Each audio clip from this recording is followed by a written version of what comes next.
everyone. My name is Cecilea Mun. I am assistant professor at North Park University. And thank you for joining us for the Philosophy Department's YouTube channel.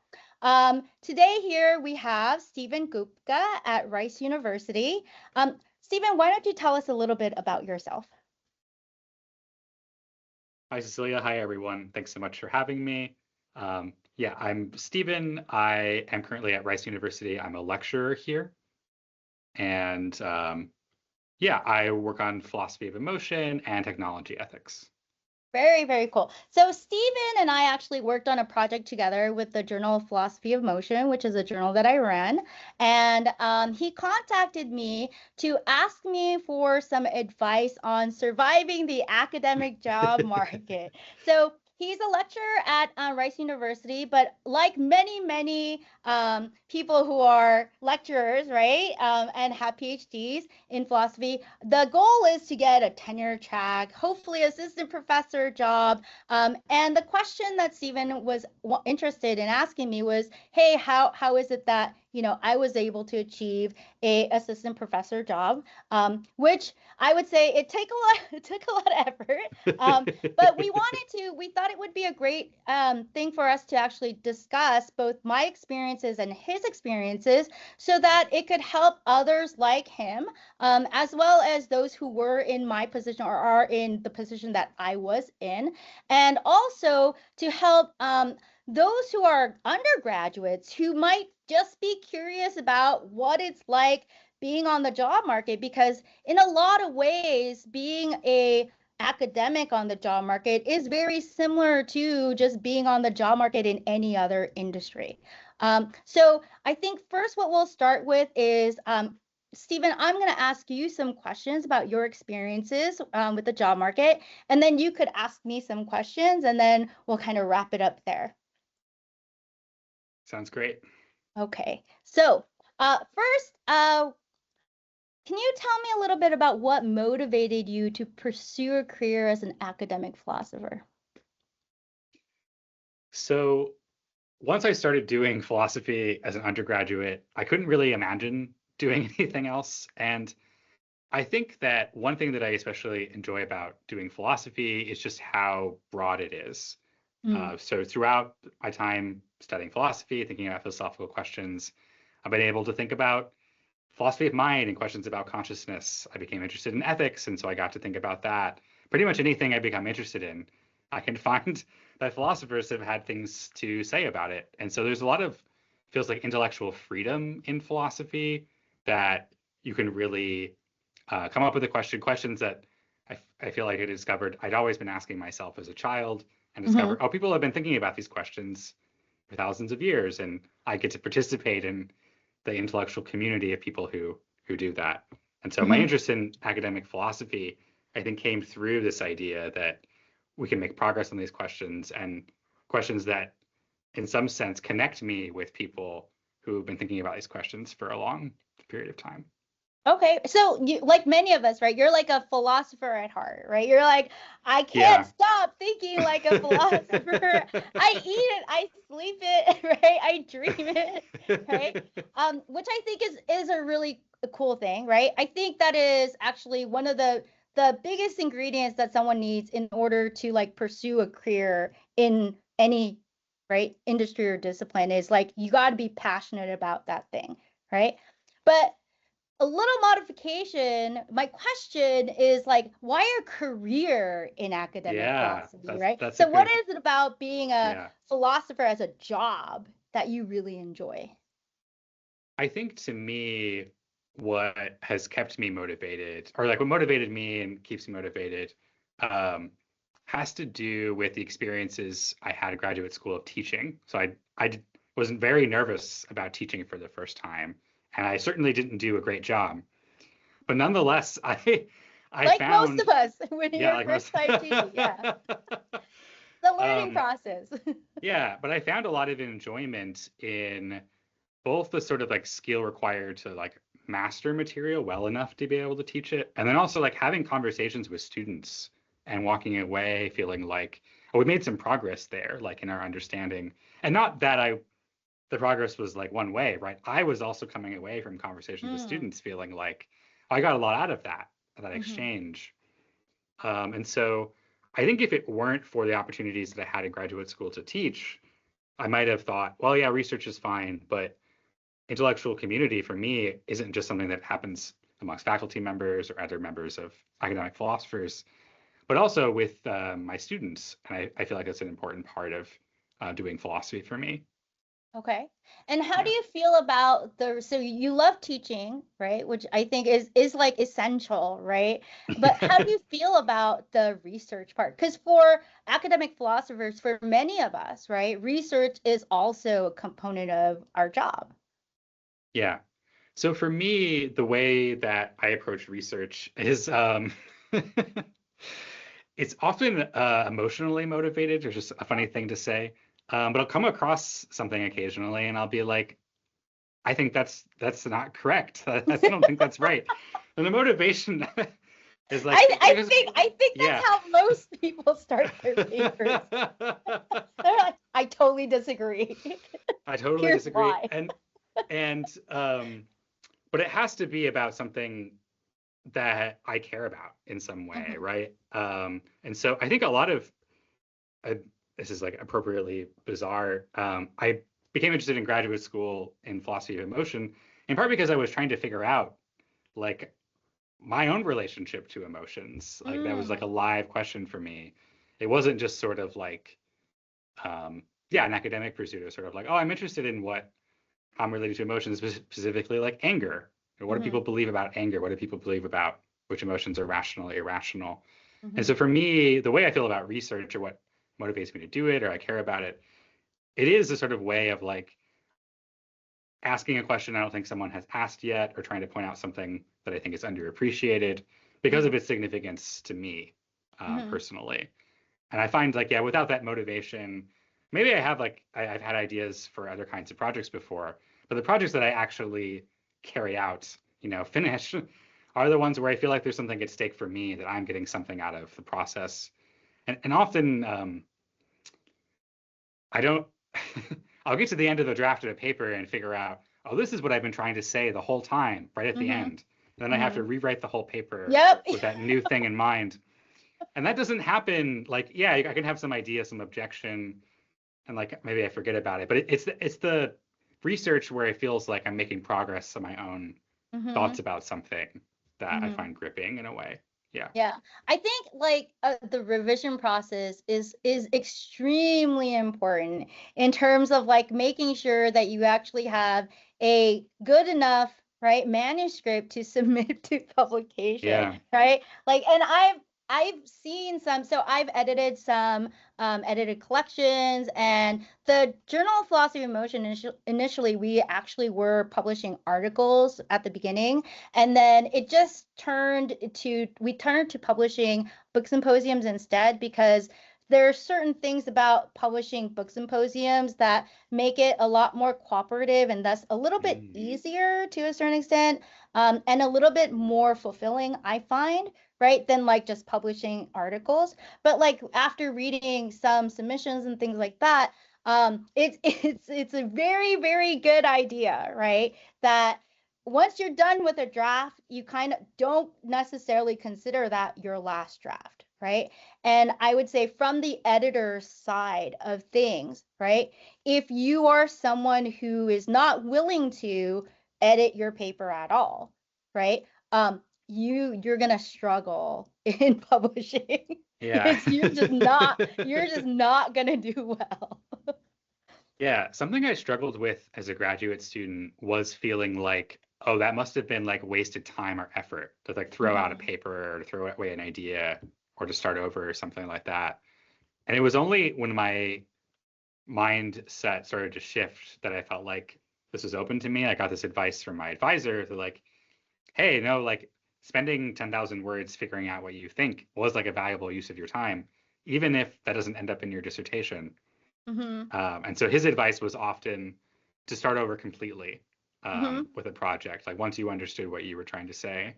Mm-hmm. And Yeah. I think that's like it's kind of a courageous thing to do. It's sort of like, oh no, all the stuff that I worked on, it's gone now. But in a way, it's freeing. It's sort of like now I get to start over in earnest, like with my understanding. Yeah, but it's not Yeah. technically, if you think about it, it's not completely gone, right? No, it's Because not. Yeah. you're at your point of understanding in order to now write this like even better paper, right? Yeah. Because you went through that process of writing all that stuff and researching beforehand, right? So Exactly. yeah, so I think it's not a good idea to kind of think of it as, oh my God, I just lost a bunch of. It's like, no, I'm Right. like making it better, right? And I'm making it better.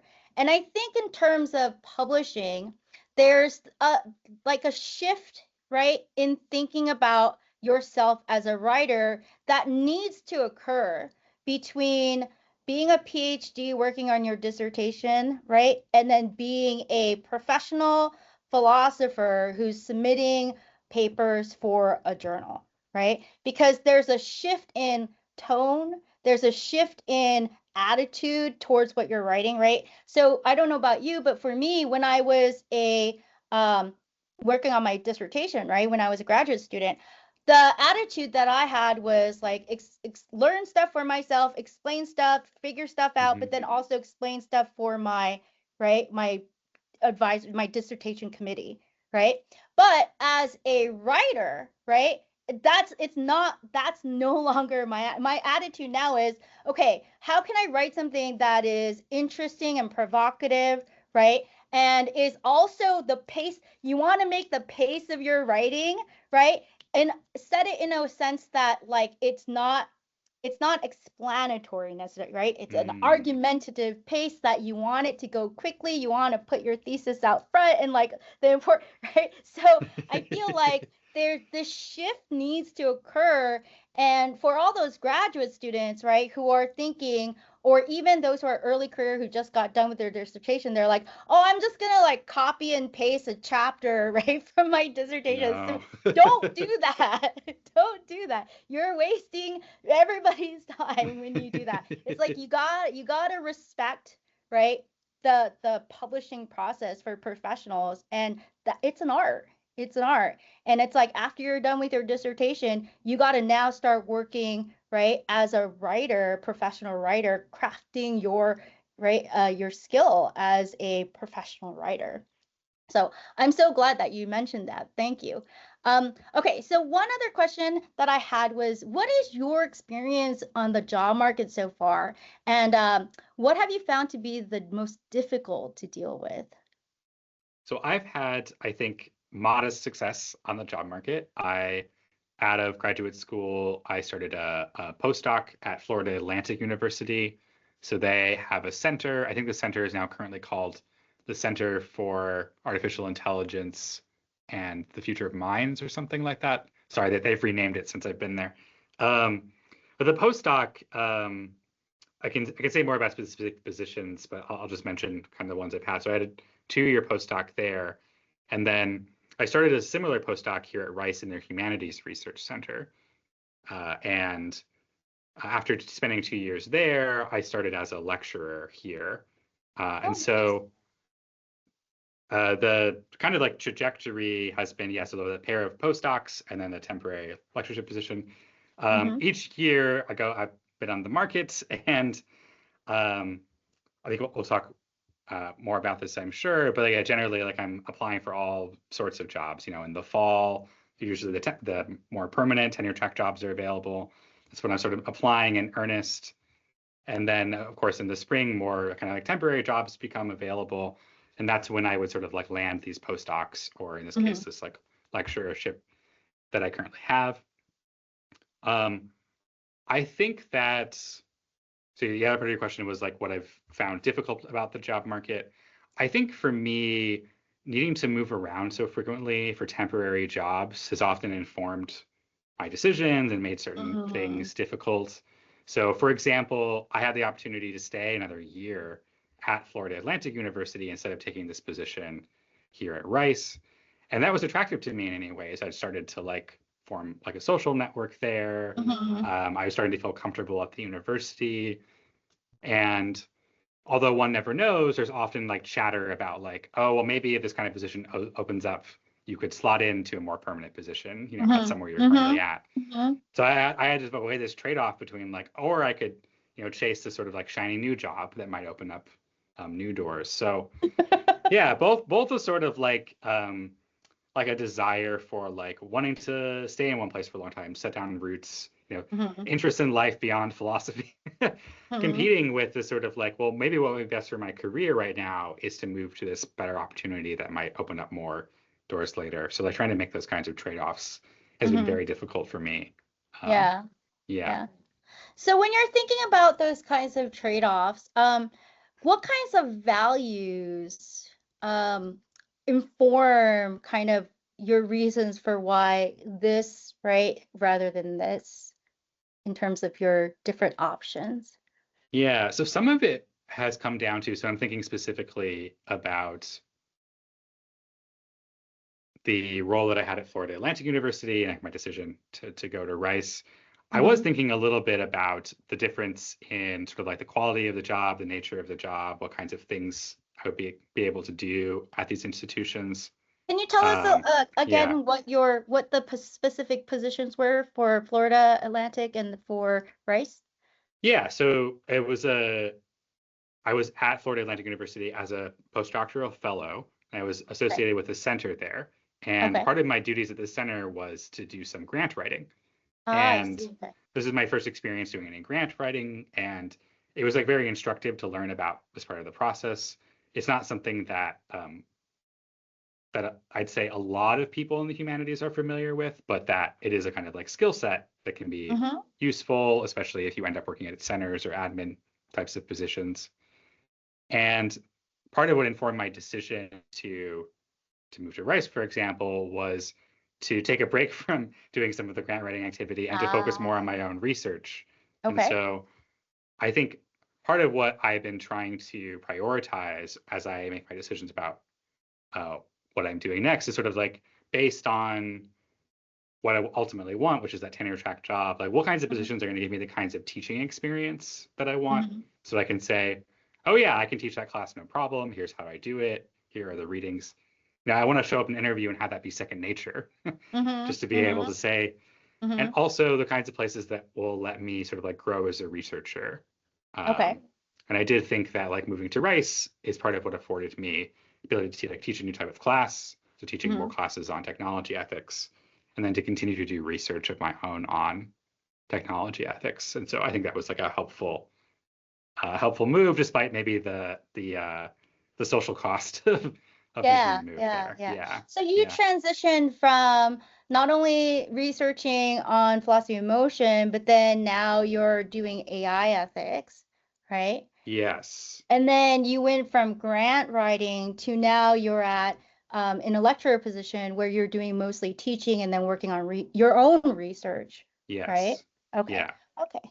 And so while you're thinking now, right? Because you're now in a position where you're kind of also, right? So just so people know, Stephen has been on the job market for 4 years now, I think it's right? 5 years. This will be Or my five. fifth year.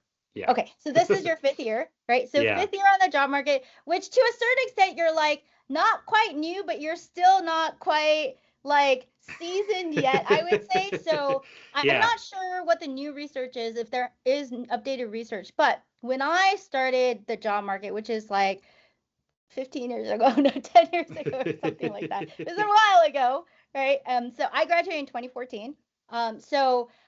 When I started on the job market, around that time, I think, according to the research in our discipline, the average amount of years that it takes for someone to land a tenure track job is 9 years, right? And I would say that's probably when I was on the job market throughout, still kind of the way, right? That because it took me Yeah. a little bit, just a little bit longer than that, right? But then here's the other thing is now academia in general, right, is is in a kind of scary, precarious situation. I think across the board for all institutions, not only because of what's going on with current government funding in education and things like that, right? But there's also what is the called like the dreaded, right, enrollment cliff, right? Where there are now less and less students who are going to college a lot of it is because we just have less and less students population wise, right? Yeah. So institutions are hiring less and less people now. And then the other scary thing is that they are getting rid of tenure track jobs, right? More often. So you have less and less tenure track jobs, and they're replacing those with like jobs that are full time but on a long contract basis and things like that. How do you feel about that prospect in terms of like looking into the future? Horrified, disappointed, scared. Yeah, it's funny. I don't. I mean, when you were on the job market and before that, it seems like, especially maybe in the humanities, but more generally, it's always been pretty difficult to get Mm. a tenure track job in Yeah, academia. But it yeah. seems like it's worse than ever. And Can I just there's interrupt for 1 second? Sorry. Actually, yeah. when I hit the job market was it was booming. Like, I don't know. And that's also when there was a lot of like interest in diversity, right? So like Yeah. DEI was like a big thing that the government was willing to, fund at academic institutions, right? So when I hit the job market, it was like that I would see on like Phil jobs and stuff, it was like 10 jobs per like constantly. So it's not like it was now where you see one job trickle in, right? And another job. But yeah, I so see. Okay. Yeah. No, yeah. no, thanks for pointing that out. There's been fluctuations in that. Mm-hmm. Um, Mm-hmm. maybe it's just the information I've received in terms of like, oh, that's always been difficult. Doesn't mean there haven't been years where like it's been relatively good because there's an influx in demand in a certain area or because of a certain interest in society more generally. Um, Mm-hmm. one thing that I think has benefited me on the job market, where maybe I feel a little bit further away from this, is because I started broadening my research into tech ethics right after Mm-hmm. graduate school. That sort of like was happening right before it all sort of like became popular. And so Mm-hmm. now the influx of jobs seems to be around, people want people who are teaching tech ethics, who are doing research in tech ethics, especially around Mm-hmm. AI, of course. Mm-hmm. And Yeah. so I've been well positioned, fortunately, to take advantage of some of that. Mm-hmm. That Yeah, and so I think it's helped me in terms of like there are like many jobs that I feel like I can apply for. That doesn't always mean I get an interview, but it doesn't feel like my field is dead in terms of like opportunities Mm-hmm. in that way. Yeah. Mm-hmm. Okay. So in terms of, if I could ask you, like, what Yeah. would your ideal job and ideal institution be, right? I think those necessarily go hand in hand because you're not going to have an ideal job if you're not at an ideal institution, right? So, like, what would that be to you? Like, what would it look like in terms of like, give me specifics like student teacher ratio, like those, like how many courses per semester, things like that. Yeah, I mean, I think this answer might not surprise you, but I would be like thrilled to teach at something like a small liberal arts college and to have a position like somewhere there. And of course, like there, the student teacher ratio is probably pretty good in terms of like maybe it's just me and 15 to 20 students teaching a course. I feel like the way that I teach is often very like discussion based, and it's good to Mm-hmm. have a group of like 15 or 20 students that you get to know pretty well over the course of the semester, Mm-hmm. through philosophical disagreements. Um, and I think that, having working in a department, of course, like with other philosophers and other people who are also interested in research and interested in having conversations about Mm-hmm. research. I've worked in places where there hasn't been as much philosophical community, and I've really missed that. I've worked in places where there's lots of philosophical community, and I really enjoy that. Mm-hmm. Um, so a place with like a strong community, a place where um, I had opportunities to teach interesting things to like small groups of students. I think Would that you would be like like, to yeah, would you like to yeah, belong to a large department with like, 20 faculty members in the department, or like are you yeah, okay with like a small department like you and like so in my department it's me and two other people, yeah. right? And then in That's a some really departments interesting it's like question. one person is the department, Yeah, right? So it's like in terms of size, right? Because I think student teacher ratio, you seem to be interested in an institution that is like a teaching institution, right? Because like the R1s, like would you be happy also to having classes where you have 150 students? I think I would only be happy with that if that was like something I was doing once a year, like Okay. one lecture. One And that large, sounds, yeah. yeah, like I see some of the purpose for like having large classes like that, as long as like the students also have like sections and like there's TA. Like I've taught classes like that before. I think it's okay. Mhm. But I think that if you told me all your teaching has to be, the majority of your teaching has to be that, I think that would make me pretty unhappy. I think I'd feel like, I might like feel jealous of the TAs. What do you mean they get to do sections and have Yeah, these like yeah, yeah, intimate intellectual conversations with their students? And I'm yeah. like this person on the stage who has to, But and what if there the are ways of what livening if up the, the yeah. other part was Um, right? So the fact, the the the benefit is that you have to teach like 150 students for undergrad courses, but you also teach like graduate student courses with which are typically smaller. Do you see what I'm saying? Smaller yeah. classes, right? So this is more like the R1 institution jobs, right? And I'm just wondering like or is that the kind of job that you're right? Maybe sometime in the future you might say maybe later on, but like right now you're just like, I'm not ready for that yet, right? Or do you feel like maybe there's a possibility, right? Like, hey, you never know. Or how? So how do you feel about that? I think I think more along the lines of like maybe there's a possibility. I like because you're right, like I in a department with say even just like a master's program, there would be that kind of opportunity to teach Yeah. like smaller classes that are focused on like contemporary philosophy, could even Mm-hmm. teach things relevant of course to my own research, and I would find that really fun and exciting. I think there's also advantage to like programs like that do often have more philosophers, and there's more like faculty that have conversations with more community in that Mm-hmm. way. So you'd asked before about like, what about in terms of your colleagues, like what kind of size department? Yeah. It does seem to me like there's a kind of, I've seen this happen to departments.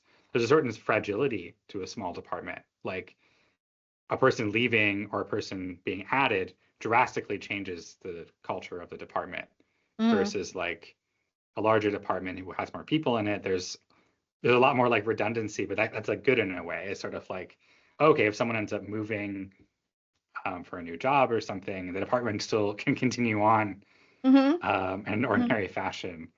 Mm-hmm. Um, so I think there would be something nice about like a larger department with a variety of philosophers with different kinds of interests. I think that would be really stimulating. Okay. So it Yeah. sounds like you might actually be considering, hey, maybe an R1 institution is not something that you're opposed to, and you might prefer, as long as you have in conjunction with the larger Yeah. classes, you have opportunities to teach smaller, more intimate classes. Yeah, thanks for pointing that out because like as I'm talking through this, I'm realizing like, yeah, what's most important to me is like, do I have people, whether they're students, undergraduates, graduate students, or colleagues, Hmm. um, to have interesting philosophical conversations with? And that could be true at a small liberal arts college. It could be true Hmm. at an R1 with a graduate program. I think I find those environments stimulating in different ways, but I think Hmm. nonetheless I could get something I wanted out of either of Hmm. those. Yeah. Okay, very cool. So now that we know, like, okay, you have actually a broader view in terms of possibilities, right? Yeah.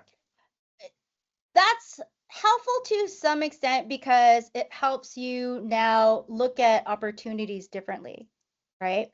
However, there is a cost, right? Because now you have to consider, well, there's only so many jobs that you can feasibly apply to, right?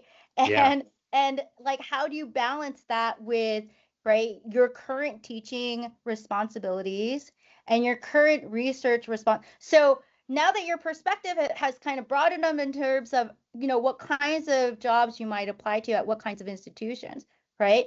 We got to still narrow it down a little bit, because you still, I would say it doesn't make sense to spread yourself so thin, right? Hmm. And put your eggs in so many baskets, right? That like none of them hatch, right? So, so, so how would you think about narrowing in on the kinds of job opportunities that you would then apply for? So now you're like, okay, I could do teaching institutions. That's fine. I could apply for those jobs. I think I would be happy there. I could apply for R1 institutions. I think I would be happy there too. But now you're like, okay, but how do I decide which one of those to apply for? That's a really important question for me to think about, because previously as a postdoc, I had more time to apply for jobs, in part because I had It's less time teaching duties. consuming. Yeah. Yeah. And so I think my record is, I think 1 year I applied for 100 jobs. I'm sure people Oh have my applied. God. I'm sure people have applied for more than that. But, Wow. and Really? yeah, Holy and I think last crap. year I applied for 60. Okay. This last cycle, which is like, I think, more human. Uh-huh. um, and in a way, like, so I was spreading myself pretty thin. I could afford to do Yeah. that. I'm not saying it was a good idea. I could afford to do it in part because I had less teaching responsibilities. Mhm. But now that I have more teaching responsibilities, I do think I need to be pickier about what I apply to. So one thing to mention as I'm just like working through this is, like, I do have, I think, locational preferences that Mhm. not everyone has. And what are I those? Yeah, I'd really like to have a job where, so like my family is important to me, being able to visit them often is important to me. And And I where is think your for family at? my family lives in Arizona. I should Oh, mention that. okay. Yeah, Okay. yeah. And I think that I would be really reluctant to take a job outside of the US. And so there have been some years where I've applied to jobs abroad, often jobs that I thought I might be a good fit for. But on reflection, I think that even if I were offered a job like that, I would have a hard time like saying yes. Mhm. I think Mhm. that being, a couple hours flights away from my family is about as far as I'd like to be in Mhm. terms of reachability. Um, I also generally have this preference for living in a city. Mhm. Sometimes I see ads for locations or places that I've never heard of before, and I look up these small towns and I discover like, yeah, just how small they are. And I know some people have the opposite preference. They prefer to live somewhere smaller. They prefer to live somewhere maybe closer to nature. But for me, I really enjoy living in cities. I have a Mhm. hard time imagining being happy in like a remote place that was far away from a city. Um, Mhm. and so I think I don't think this is even enough yet still to narrow down as much as I need to narrow down. But I think one thing I ought to consider is, like, I really can't imagine myself moving somewhere for this job. And Mhm. why would I apply for it in the first place? Mhm. Yeah. I mean, I think definitely when one is applying for a job, any job really, like, don't apply for a job that you know you're not going to accept. Right? That's not only a waste of your time, that's a waste of everybody's time, right? So I think it's like really, really important for people when they're applying for jobs to really consider, like, if you got offered this job, would you actually accept it? And if you're kind of thinking like, yeah, maybe not, like maybe that's not a good job to apply for, right? I feel like if you to like figure out which jobs to apply for, you have to really be excited about the jobs that you're, right. You're not going to do well on your interview. You're not Mhm. going to write your letter, right, very well, right. You're like not going to set up your CV very, like all of that depends on how happy I think and excited you are about applying for a job. Right. So I think definitely don't apply for jobs that you're not excited about. So given that, so what kinds of jobs, like what institutions, for example, would you be like really excited about applying for? Like, you don't have to name names necessarily, right? But if you want to give me like certain specifics, right? So I would say this throughout my experience in applying for jobs, especially being a minority underrepresented scholar, right? I had realized that, especially when it comes to student evaluations, that uh, working at predominantly white institutions, they were like killing my career, right? I mean, because the student evaluations, and I'm also like a rigorous instructor, right? So you match, right, a minority underrepresented professor at a predominantly white institution, right, who teaches very rigorously and has very high expectations. You're just asking for, right, your student evaluations to drop, right? And once I realized that, it was interesting because from that moment I decided, I was like, I am not applying to institutions that are predominantly white institutions. Not that I don't think that they're good institutions, right? I just don't think I would be happy and be able to thrive at those institutions because of the problems with student evaluations, student biases, right? And sometimes there's like a very toxic culture, right, against minority underrepresented professors, right? So like that's kind of what I'm talking about in terms of like how would you narrow down the specifics of the institutions that you might be like interested in applying for. Another thing to consider is right values, right? So when I was this is especially towards the end of my applying for jobs, right? So when I started out, I was applying like you to everywhere, right? Because I was just like, at that point, I was like, I just starting off on the job market. Like, give me a job, any job, I'll take whatever I can get, right? It's like that, it's a starting point experience making kind of situation, right? But then after a certain point in time, right? I was just like, I've reached the point where I was like, I have enough experience, right? And I have enough publications and I have enough service that I was just like, no, I deserve, right? I was like, I deserve a tenure track job. And I was like, and I deserve to be at an institution that I would thrive in. And I started to get super, super picky, right? And I really started to take a very close look at the values of the institutions, like what the institutions are about. And so that's how I ended up at North Park University, right? And it was interesting because throughout my entire life, I was actually at a non-religious public university, right? Like Arizona State University for my like graduate school, right? And then like UNLV for my undergrad and also my master's in ethics and policy studies. So like my whole life I've been experiencing, right? Um, public institutions. And I was like, oh, North Park, right? Their job post came up and I was thinking, okay, so let me and I have a religious background, right? But that's never been like the upfront, right, Mm. aspect of my professional life, right? That was always kind of kept in the back private. And I did a lot of research, right, in the like department, but also in the university and its values. And it just started checking all these boxes, right? It was like it's a very diverse university, not only in terms of like the faculty and staff demographics, but the student demographics. It's like in the center almost of Chicago, right? And I was just like, oh my gosh.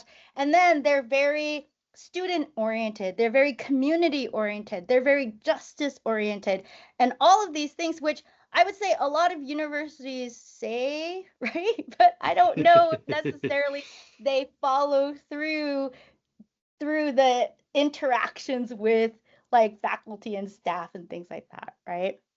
So like tell me a little bit about those kinds of specifics that you would be interested in.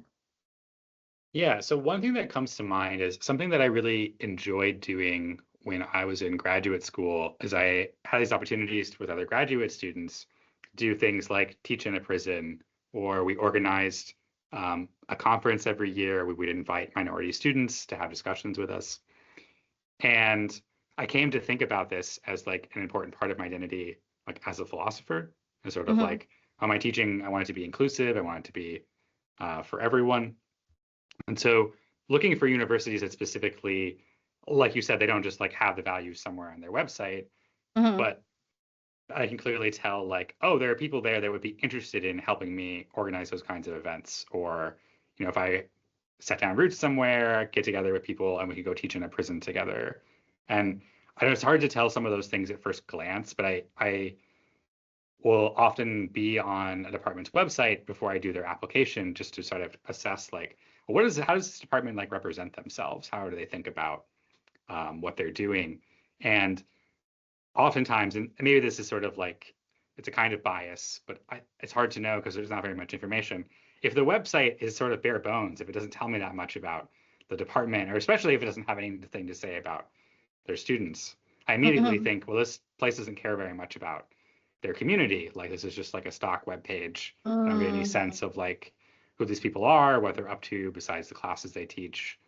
And so wanting to see that there's some existing community or some existing people there who are like making those attempts, or that there's an attempt to like engage like minorities in philosophy in the department. Those are signals to me of like, oh, that's a department where I feel like I'd be aligned in that way, and I'd be able to sort of like resume doing that kind of service work that I enjoy doing in graduate school. Yeah, so it's interesting to think here about like ways in which I could be doing more of that during my search. Because like I said, I might just end up at like the philosophy department's website, but of course there's more to a university than just their philosophy department. So it sounds like you do pretty extensive research into a place before you would do an application. Yeah, definitely. And especially like I said, towards the end. So this is where I was saying, you might consider how many jobs you're going to be applying to and be pickier about it, right? So some things that I realized during my like applying during the job market, in the job market, what I realized is, number one is if I can't be what I believe might be the best candidate for this job, right? For the things that they are looking for, I won't apply to it, right? Yeah. Because if I can't see myself as based on my CV and my experiences being the best candidate for a specific job, there's definitely going to be someone else. Right. So for me, it was a little bit difficult because my areas of expertise, philosophy of mind with an emphasis in philosophy of motion, right? But then also interdisciplinary philosophy. And then I have background in ethics, right? But then also I love like ancient philosophy. Right? So for me, when I first started out, I think myself as well as probably my advisors, right, were like, we don't know where she would get a job, right? I was like, I don't know who would hire me because I feel like I could fit in so many boxes, right? Yeah. But that actually ended up not helping me because I just couldn't do well with my applications applying to so many jobs, right? So towards the end of my like job market search, right? I started to narrow down my searches and become really, really specific about, right, where I want the institutions to be. Like you, I said, okay, I was not specific about city necessarily, like city, suburbs, like that's not really that big of a deal for me. But I was like, I need a state that, doesn't outlaw certain things, right? And that, right? So I need to be in a state where I don't feel like I'm not just a minority, but like an oppressed minority, right? Like I need to feel, so it was very important for me, right, to apply to certain locations based on my experiences, what I felt was comfortable for me, right? And then the narrowing down on location, right? Or not in location, the institution and institutional values, right? So I do a very significant amount of research in that. And I feel like that research is something that really comes across in your application letter, right? Because now you are conveying to the institution that you're applying to, right? The department that they're also not just a whatever institution to you, right? Like that you really know about that institution and that you really want to be a part of that institution, right? So I feel like those who are on the search committees, they can tell between like who really wants this job, right? And who's kind of like, it's all right, like, like this one or the next one, kind of thing, because that comes through in terms of how much knowledge you convey of the institutions and your reasons for why you want to apply, you're applying for that institution and so on. You see what I'm saying? No, yeah, I think it's really important in cover letters and interviews to like be Hmm. signaling what you're suggesting, right? To be clear about like, Yeah. I applied because I think X, Y, and Z about your faculty or your program or your university. Like that's why I Hmm. care. Hmm. Hmm. Um, that's you need. It's not by itself sufficient, but I think it's like a necessary part of a good Yeah. application that it's like you're signaling like why you care about the job in the first place If because you want they're to at least make yeah. it through the first round of elimination, right? Yeah. Yeah. I mean, also, I think it makes sense though, because they, especially if we're thinking about tenure track jobs here, they want to hire a colleague who's going to stay around and like be invested in the position and like, Yeah. Yeah. that's It's a an important huge part of, investment. yeah. Yeah. Yeah. And I think that's the other thing is like, applying for jobs that you are really well fitted for, right? Because it is a huge investment to hire a new faculty, right? They want to make sure that the person they hire, right, is able to fulfill all the qualifications that they're looking for. And so I just felt like it's not going to make sense for me, right, to like apply for jobs that I need to shoehorn myself into, right, in arguing for why I would be a good person for this job, right? So that helped me a lot though, because it really, really helped me focus my application process. So what might be a deal breaker in terms of the kinds of jobs that you would apply for? Yeah, so I already mentioned sort of like preferences around location. I think that Would that be a deal breaker though? Like if you, yeah, that's let's a say good you question. got, right, you got like a really like institution that matches your values, right? You get along really well with the faculty, right? With the rest of the faculty. The students like seem to really love you, right? So, but it's in the middle of nowhere. Is Yeah, that a deal breaker? that's a good question.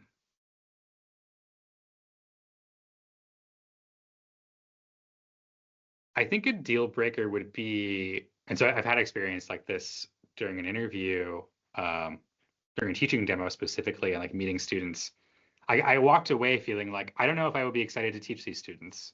And it was hard to articulate Mm. like what it was specific about them, but I was worried about the demographic specifically of the students I'd be teaching. And not every student is going to be excited about philosophy, of course. Not every Mhm. student is going to be like super engaged.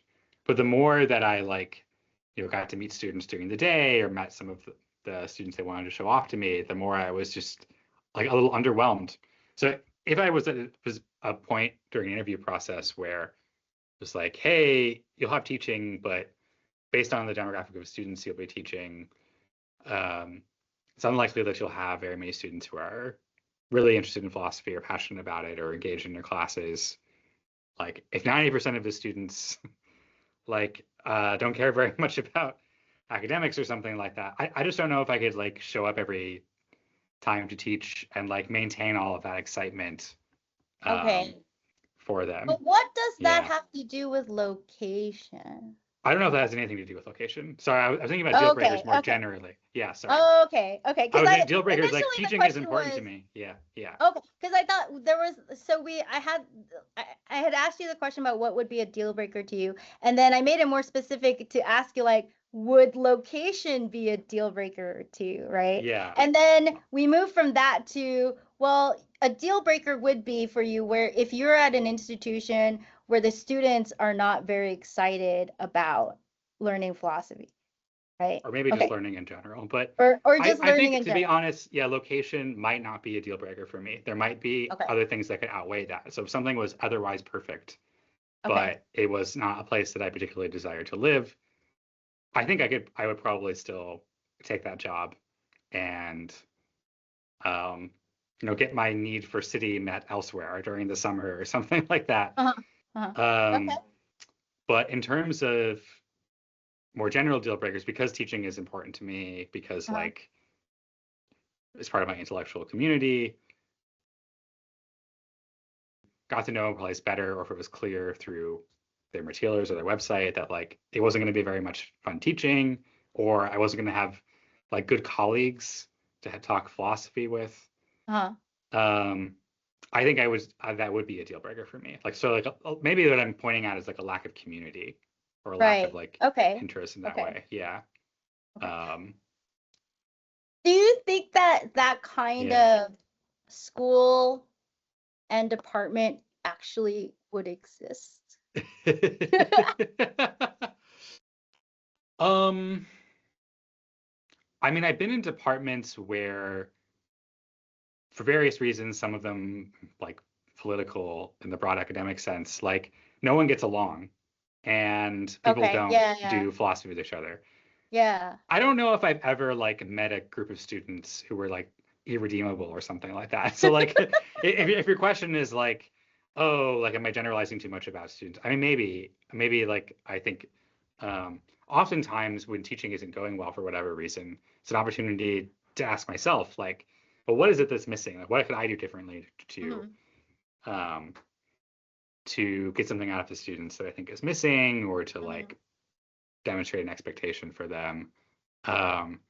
So there is a question for me then, like, would I take a job at a department knowing that, say, I'd be walking into like this political minefield, and basically, like, the moment that I got there, I'd be asked to choose a side between two Oh, factions yeah. who have like an ancient dispute that no one really understands anymore. Um, Jesus. I I think I would avoid that department. I think I would think like maybe if like I had no other opportunities, be like, oh, I'll take this job and then I'll move on to somewhere else. But like I wouldn't want to Mhm. stay in a department where there was just this contentious like atmosphere, say during department meetings or trying to make decisions. Yeah. Yeah, I think smaller departments, I don't really know, but I feel like smaller departments you would have less of that. And like the bigger the departments get, you might have more. So I feel like you would have more that kind of interdepartmental politics, right? That are like contentious at like R1 institutions, right? yeah, Rather than like smaller teaching institutions with smaller, right, group of faculty, just because for like smaller groups, it's like, so at North Park, for example, there are three faculty in the philosophy department, and we all have to work with, there's like no, right, we have no choice, right, yeah, that we all have to work with each other, right? And then not only that, but I think it becomes extremely difficult, right, if we didn't, so during the hiring process it's almost impossible for them to actually hire someone that won't get along with the other two people in the, do you see what I'm saying? Because it's like, yeah, right? Because the two faculties are part of the hiring committee, right? So it's like that's going to be a very crucial factor. Do you build, yeah, do you get along, right, with the rest of the faculty? Whereas with a R1 institution, larger institution, you're going to have a small committee, search committee, right? That is smaller than the larger faculty at large, right, of the department, who are basically in charge of the hiring process and stuff like that. So you might get more of that internal politics, right? Now, here's a question in terms of, let's say there is a job that you're like interested in, that it's a R1 institution, high potential then for interpolitics stuff in the yeah. department, right? Um, could you think of, well, and and let's say there are, right? Like you've heard, oh, there's these like divisions and stuff like that, right? I mean, Yeah. could you think of becoming a member of the faculty without having that kind of political, right, atmosphere bring you down? right? Or have a detrimental effect on you, where you might be able to actually, like, yeah, I could politically effectively navigate this stuff. Like, it's okay. Like, I could do this, right? Because it might be that maybe you could become one of the faculties that changes the political dynamics of that department, right? So that now it functions a little bit differently with your addition. You see what I'm saying? Yeah, no, I do see what you're saying. And I've seen this kind of thing happen actually, like a department who was stuck in this kind of gridlock and then um, does change through the addition of like new people. Uh, and so I don't think that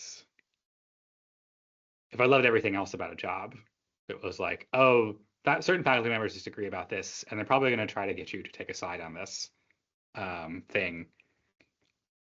I think depending on the specifics, like that's probably something that would be okay to like, oh, I can handle that. I can figure out a way to either I'll make a decision about what I care about, or I just won't get involved because I don't think that it's like worth having this animosity Yeah. in the department. So I don't think it would be right to write off the possibility that a department, even one with a sort of like reputation for hostility during department meetings, for example, Hmm. um, would be one that's like irrevocably like, oh, uh, it wouldn't might not make sense to take the job because those kinds of cultures like can change over Hmm. time. And there are also ways to navigate them without like Hmm. getting involved in every dispute. Yeah. Yeah. Yeah. Do you think that might Mm. also be true too if you had like students, right? So let's say that an institution, a department is hiring because they want to hire someone who's able to bring in new energy into Yeah. the department so that they could like, make their increase their majors and stuff like that. And they're like, okay, we want to try to figure out how to get the students more like they're not that excited, right, about Yeah. philosophy, and the point is, they want to hire someone who's able to get students excited Yeah. about This could be philosophy. a whole other video, but like this is how you should approach a teaching demo, right? You should be thinking about like how do I get these Yeah, students who don't know me excited definitely. about this topic that I want to show them with. And you can't rely on them having known you for a while. You can't rely on Exactly. like them being innately interested in philosophy. You have no idea who you're going to get. Mm-hmm. Um, um, and I think that, like I was saying before, there are struggling to teach something or struggling with a particular group of students. I don't think is like always a cause for despair. It's also an opportunity to figure out like, hey, what's not working with this group of students? It's like Uh-huh. when this happens to me teaching a whole class, I have like mid-semester evaluations where I ask students to tell me, like, hey, what am I asked them to like tell me something that's going well about the class, something that like needs to be Mm-hmm. improved, and like any Mm-hmm. suggestions you have. And then I discuss with them everything that they wrote. Mm-hmm. And I'll often discover like something that didn't work for a different group of students, this group of students wants or would enjoy or Mm-hmm. actually helps them. And so I feel like there are many opportunities to work with a group of students to figure out like what would excite them about philosophy, like what topics, what like way of presenting the material, Mm-hmm. opportunities for engagement. And for a teaching demo, it's especially hard because there's no like feedback period. You can't like stop the middle of the demo and be like, what would you all like to do now? Or like, But you but you do can have you to design can something. have Yeah, like, like knowledge yeah, checks and like, hey, what do you guys right, think right. about it? Yeah. So you have to design something I think that you think is going to appeal and like draw student interest across like a Mm-hmm. wide variety of students, or like based on your experience with that type of student. Mm-hmm. Um, yeah. Yeah, and especially So in terms of yeah. speaking demos, like I think more and more institutions and departments are looking for teachers who don't just straight lecture, Oh yeah, right? 100%. It's like if Do you're do not. gonna do a Yeah. teacher, you're just gonna straight lecture. It's like, Yeah. yeah, you might want to rethink that. Yeah, don't do a straight lecture for your teaching demo. That if there's any universal advice I can give about that, it's that. Yeah. It's good to know that that's still the case. Yeah. So another question that I had is, so how much support do you think you have received from your institution, your department, or your advisor with you being on the job market? I think this might just depend on the institution, right? Institution to institution, but Yeah. just kind of share your experience of that. So, like I mentioned earlier, I did my PhD at UT Austin, and they have a placement committee. So it's two Oh. faculty members they will run a meeting once a year for people who are interested in going on the job market, and anyone who's interested can attend, including like I can attend these meetings. And they will, so once a So year I they're send open, them, sorry to interrupt, but they're open for student, like graduates who are on the job market as well, not yes. just current students. Okay. So yeah, graduate students on the job market, and then in my case, like alumni. And Yeah. Yeah. so the That's placement great. committee reads my job materials every year, and they give me feedback on Okay. them, which is great. And they also help arrange like mock interviews. And so I try to do a practice interview every year. I find that I get rusty during the summer or Yeah, yeah, something. Yeah. definitely. Yeah. Um, and so I think on the whole, I've received quite a lot of support from my institution where I got my PhD. And my letter writers update their letters for me once a year. Usually I just give them a brief summary of what I've been doing, um, and then they update whatever they feel like is appropriate to update about their letters. So I think that I have not felt like I've had a shortage of resources in terms of like if I have some like random question about like um, an institution that I'm unsure about, like what kinds of questions they might ask me, or suppose I have like a campus visit and um, I want to like meet with someone just to talk about like things that might come up. Mm-hmm. I know that I have like people, those placement officers who I can reach out to get advice from or just chat about my thoughts with. Mm-hmm. That's been very helpful. Mm-hmm. And then what has your experience been in terms of your family support? And do you think that that's important? Or Yeah. friends, So like your yeah. social group outside of your institution and department? Yeah, I think that's very important. And so one conflict um, that, yeah, this can happen, this happens to me, is sort of like if you have like a long-term like romantic relationship and you're sort of Mm. like figuring out, I think that if you are looking for a tenure track job, if you're willing to take temporary jobs to advance your career, um, uh, yeah, this can obviously like cause a kind of conflict with your partner if they're not willing to like say move or entertain the Mm-hmm. idea of picking up and going a different place. This could depend on like what they've chose for their career or their own interests or family and so on. Um, and so when I've needed to navigate like conflicts like that, like um, in general, I have had partners who have been very supportive of Mm-hmm. pursuing that. That hasn't always meant, of course, that those relationships have worked out. But Mm-hmm. nonetheless, there's a difference, I think, between like having someone's support for something. And I think in some ways it's a similar situation with my family. I think they wish that I lived closer, but they Mm-hmm. also like understand that I'm doing something that I think is important, that brings me a lot of Yeah. joy. And I think that is actually really important to have a kind of um, acceptance from your social circle that you're Mm-hmm. doing this thing and that you have a reason for doing it. Mm-hmm. Um, there are times among the various doubts you could have about academic careers. There are times at which one might worry, oh, this is like horribly like selfish and alienating. I'm just like going from place to place, like pursuing this strange dream. Um, and I think that that's not actually true. I think that like there's something valuable and important about this kind of pursuit, or otherwise I wouldn't be doing it. Yeah. And I Yeah. think that having friends and family and significant others who support you in doing that Uh-huh. is an important part of sort of like being reassured, like, oh no, actually, like I can choose to do this for myself. It's what I Yeah. care about, really, really want. Yeah. It's not. Um, yeah, it's Yeah. I think personally, I think it's almost impossible, right? To sustain yourself, right, in the tenure track job market, without family support and friend support, right? It just the process itself becomes very lonely, I think. And you're getting rejections just left and right, right? And you're doubting yourself constantly and just like wondering, right? Like why?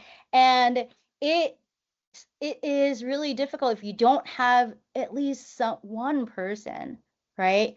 Who doesn't believe in you and who doesn't show that they believe in you, right? Who doesn't say to you like, I know it's hard, but hey, you can do it. You got to keep going because I know you can do it, right? And then who helps you like gain perspective on yeah, yourself, right? Who's just like, yeah, I know it's hard right now, but hey, this is where you're at this point, right? So, for example, like I told you earlier when we were speaking privately, right?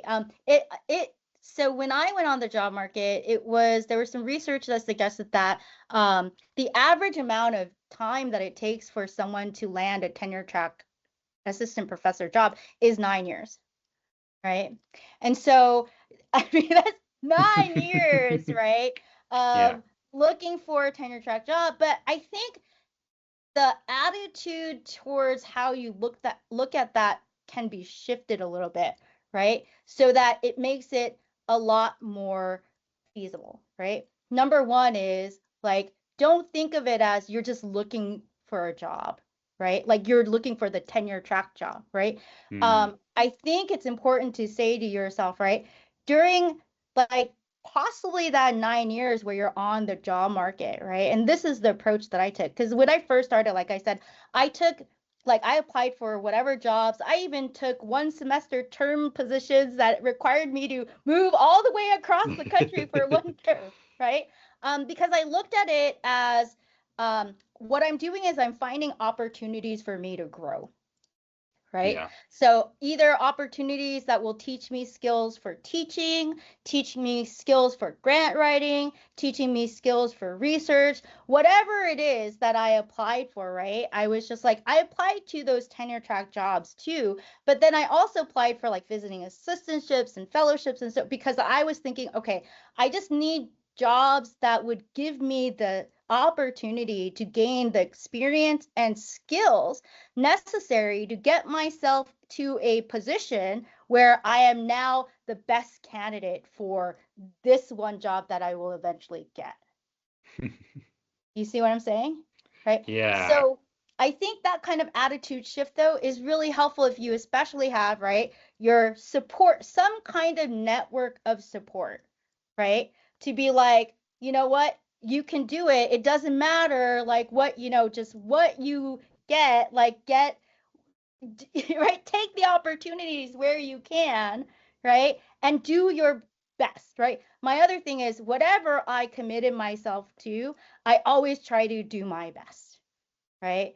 And I never try to make other people do my work, right? It was just like I was always trying to make sure that I got my work done and even try to like help other people with their work, right? Because you want to make sure that you build that, right, good impression with people and that recognition of your work ethic, right? So what do you think about that in terms of a suggestion? yeah. No, I was just thinking about like, so if I'm understanding you, this idea that if on average it takes someone 9 years to get their tenure track Yeah. job. So one way of looking at that when things aren't going so well is you could feel that like every year that you don't get the tenure track job, that could feel like failure. But it Mm-hmm. sounds like another way to think about it, especially if that's just like the truth, that on average that's how long it takes. Mm-hmm. Could think about it like, well, every year I am getting new skills, or I've made a choice for myself to pursue bettering myself in some way. Mm-hmm. Whether that's like I did research on a new thing, I got a new Mm-hmm. paper published, or I taught this new kind of class. That becomes a part of your experience that skill then set. would help you Yeah. get the kind of job. I do think that kind of attitude is probably like necessary to like stick it out that long, as it Mm-hmm. were. Like Mm-hmm. the moments in which I've wondered to myself, like, when would I be willing to like give up or something, are often those moments where I sort of feel like, well, I don't know if I'm making progress towards the job or not. And I think Mm-hmm. the question to ask myself, it sounds like the question that you ended up asking yourself, is like, am I like intentionally choosing my next job or accepting this opportunity versus that opportunity with the idea that I'm growing, or am I just taking anything Right. because it seems like it's the next step, or like that's what's expected of me or something like Uh-huh. that. Uh-huh. Um, so I think that's helpful to keep in mind. Yeah. I think to a certain extent, some of the stuff like, where sometimes you might have to like take a job like I did like across the country for one semester, right? Um I think of it in this way. These kinds of opportunities are kind of like a stress test, right? Mm. Which I think to a certain extent, that kind of thinking about how people should be like tested for jobs and things like that, right? Might be toxic too. So there's a point where that kind of thinking can become extremely toxic, right? But to another extent, I think it's kind of this idea that there's only a certain number of tenure track assistant professor jobs, right? Which are like getting less and less as things, unfortunately, right, as time goes by.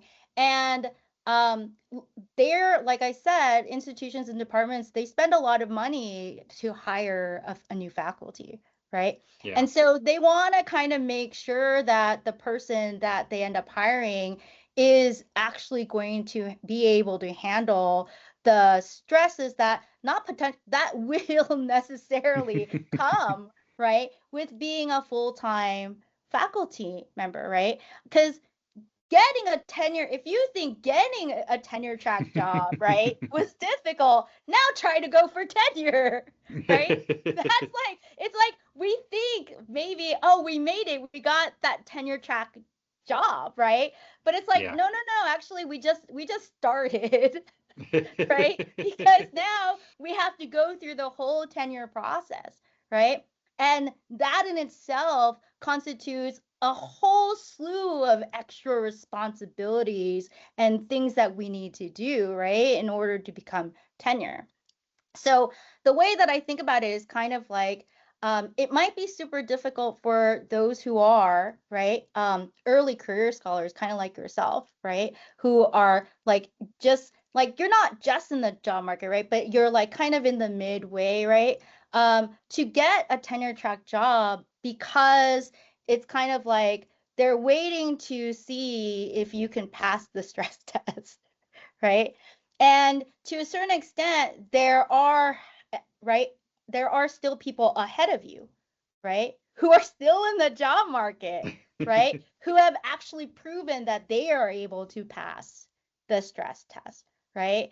And which includes being able to publish, right? So like, for example, if I did not publish my manuscript, right, my PhD manuscript, and I didn't have my two edited collections, I don't think I would have qualified to get this tenure track job that I currently have, right? Because even though North Park University is a teaching institution, it's not an R1 institution, they highly value research, Mhm. right? So I'm fairly certain that like if I didn't have those publications, I would not have, been able to compete with the other candidates for this job, right? So that, and then I think also just my years and years of experience of teaching, right?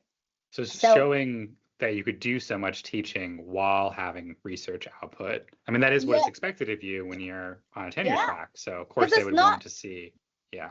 Yeah, because it's not just research output in teaching, right? It's also like advising and then committee work and like, right? So there's like all these things, and then like you doing whatever to promote your program, so you have to like be in marketing kind of, so to a certain extent. So there's like a whole lot of stuff other than just teach grant writing, right? So when you're telling me about your experiences so far, right? Yeah. Like the way my assessment, right, is this, right? If I were to say, oh, how are you faring right now on the job market, right? I would say you got it good, Yeah. right? You got it good. You have a secure lecturer position that they like you. They are going to renew your contract if you would like to renew your contract, right? And that allows you to get teaching experience, more teaching experience, but it also gives you the time because your load is a 3-3 load, right? Hmm. And so it gives you time to actually work on your research. Okay. Yeah. Your like student teacher ratio is like 20 to 30 students, right? Yep. Right? So yeah, so it's not like huge, right? At one point I taught like 45 students in one class, right? So the student teacher ratio is not too high. But then also here's the thing is you also had experience grant writing, Yeah. right? So you were able to get grant writing experience. Now you're working on teaching, and you said that you're like thinking about maybe applying to other jobs as well, right? I'm considering applying to, do you mean like non-academic jobs? No, Or no, no. Like, so I thought you were not sure where you're going to go from here, right? Because you have the opportunity to renew your contract, yes. right, at Rice. Yeah. But, and then what's the but part? But then, Um, I'm still interested in a tenure track job, and so I'd like to apply to tenure track positions. So even if there's some chance I can stay here at Rice, that my contract could be renewed potentially. I would still um, like to see whether I could get the tenure track job yeah, yeah. that I'm interested in, and so that's um, part of my interest. Yeah, Now here's the part of what question. I'm hoping to set myself up to do, Yeah, yeah. Can you even do though I'm both? currently a lecturer. Yeah, yeah. Can you do both, right? Can I like set myself up to do? A tenure Uh, track, because see the yeah, job that you currently have as a lecturer, right? yeah. Is it financially feasible for you? Like, are you struggling financially with it and so on and so forth? No, I'm not struggling Okay, financially. okay. Yeah, So because I think that matters, right? Because sometimes, so with me early on, like I had a lectureship, but financially it was just not feasible for me to have that job. So right. I like kind of was forced financially to leave that job, right? Yeah, But even you though right you now, could have stayed, yeah. you So just financially it wouldn't have. Yeah, professionally and academically, right? yeah, It worked out really, it was a really good job for me. And even in terms of just intellectual community, right? yeah. But in terms of just financially, I was going into debt because I Oh my wasn't making gosh. enough money, Yeah, right? With that job. So you're not in that kind of situation, right? So you could actually keep your job, right?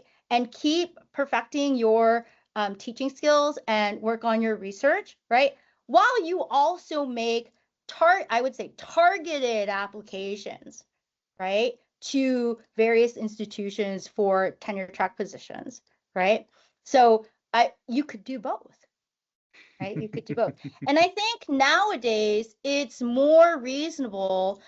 Departments who are hiring are more open to if you have a later start date, right? So you applied for a job and you're in a position where you're like, well, my contract doesn't, they're actually now that supposedly I have heard that yeah, because back when in my days, right, it was, I got the no, you can't like, we want a decision now and we're yeah, not going to wait for it. And that was actually what put me in a really difficult situation.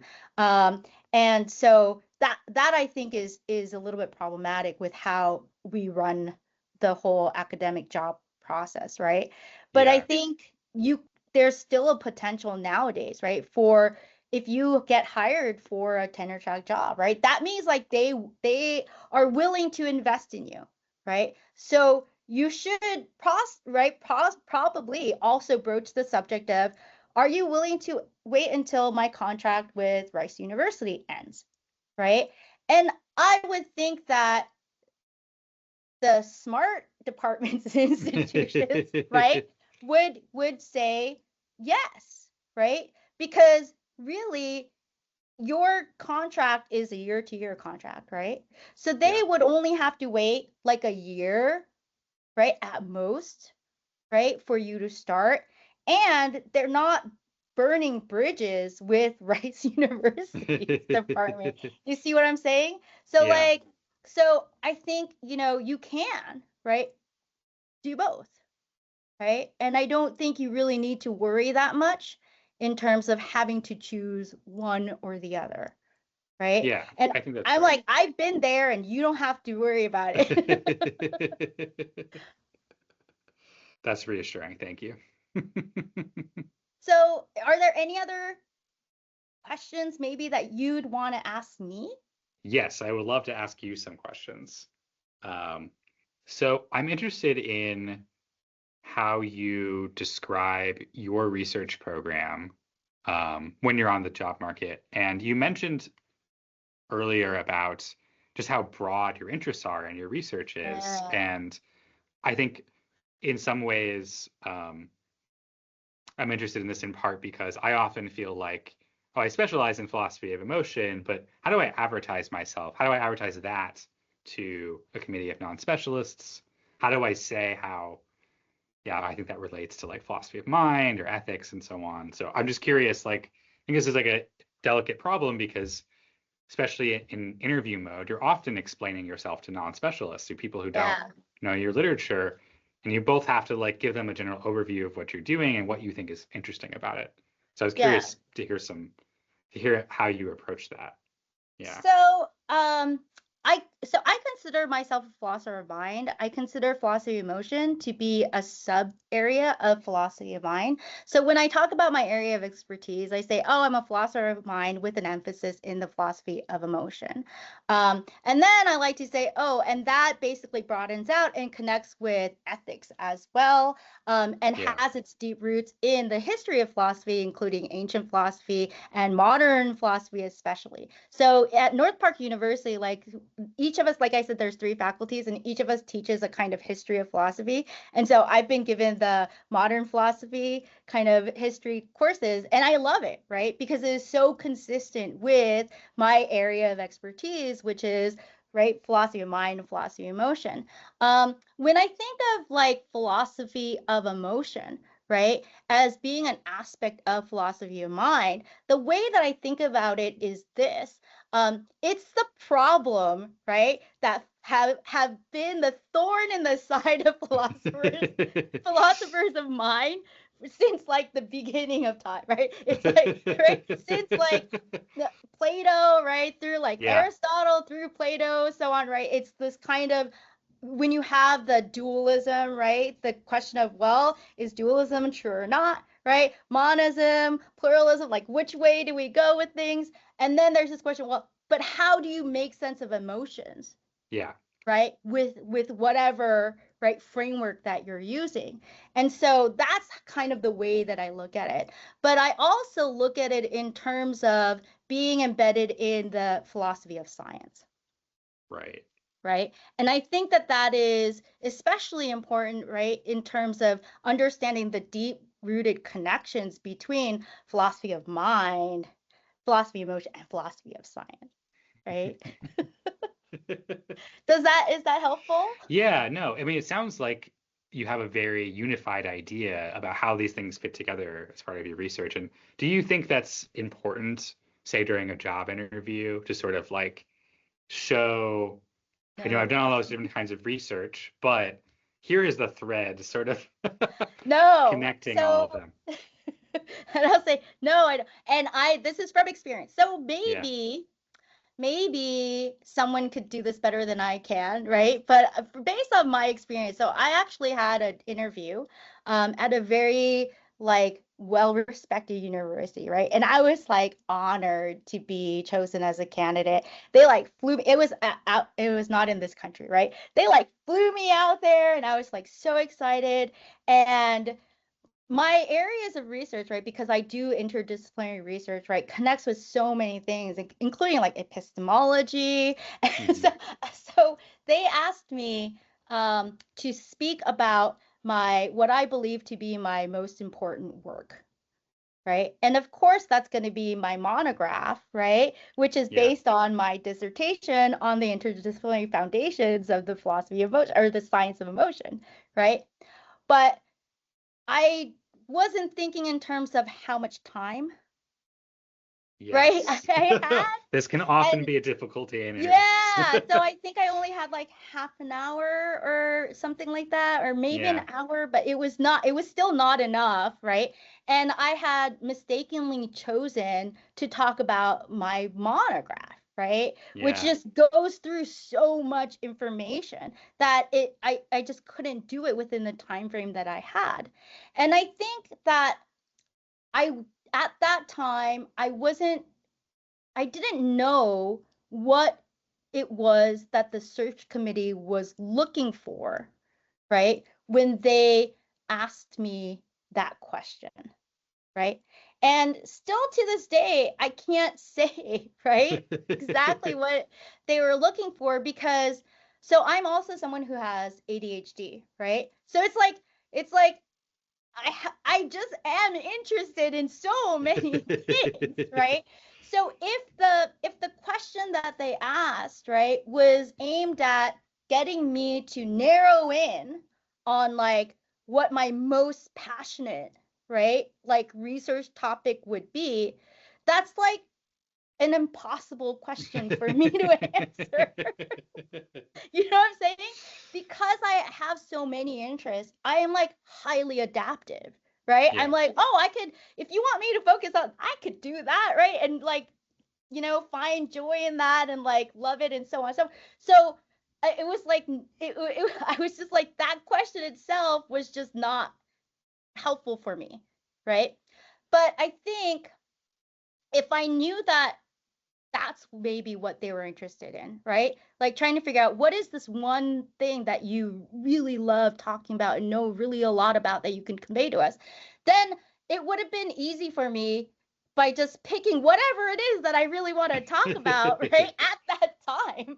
Yeah. And then just do you see what I'm saying? Because Yeah. the important question isn't, right? What is my most important work, right? Like the important question is what would you really love to talk about during this interview?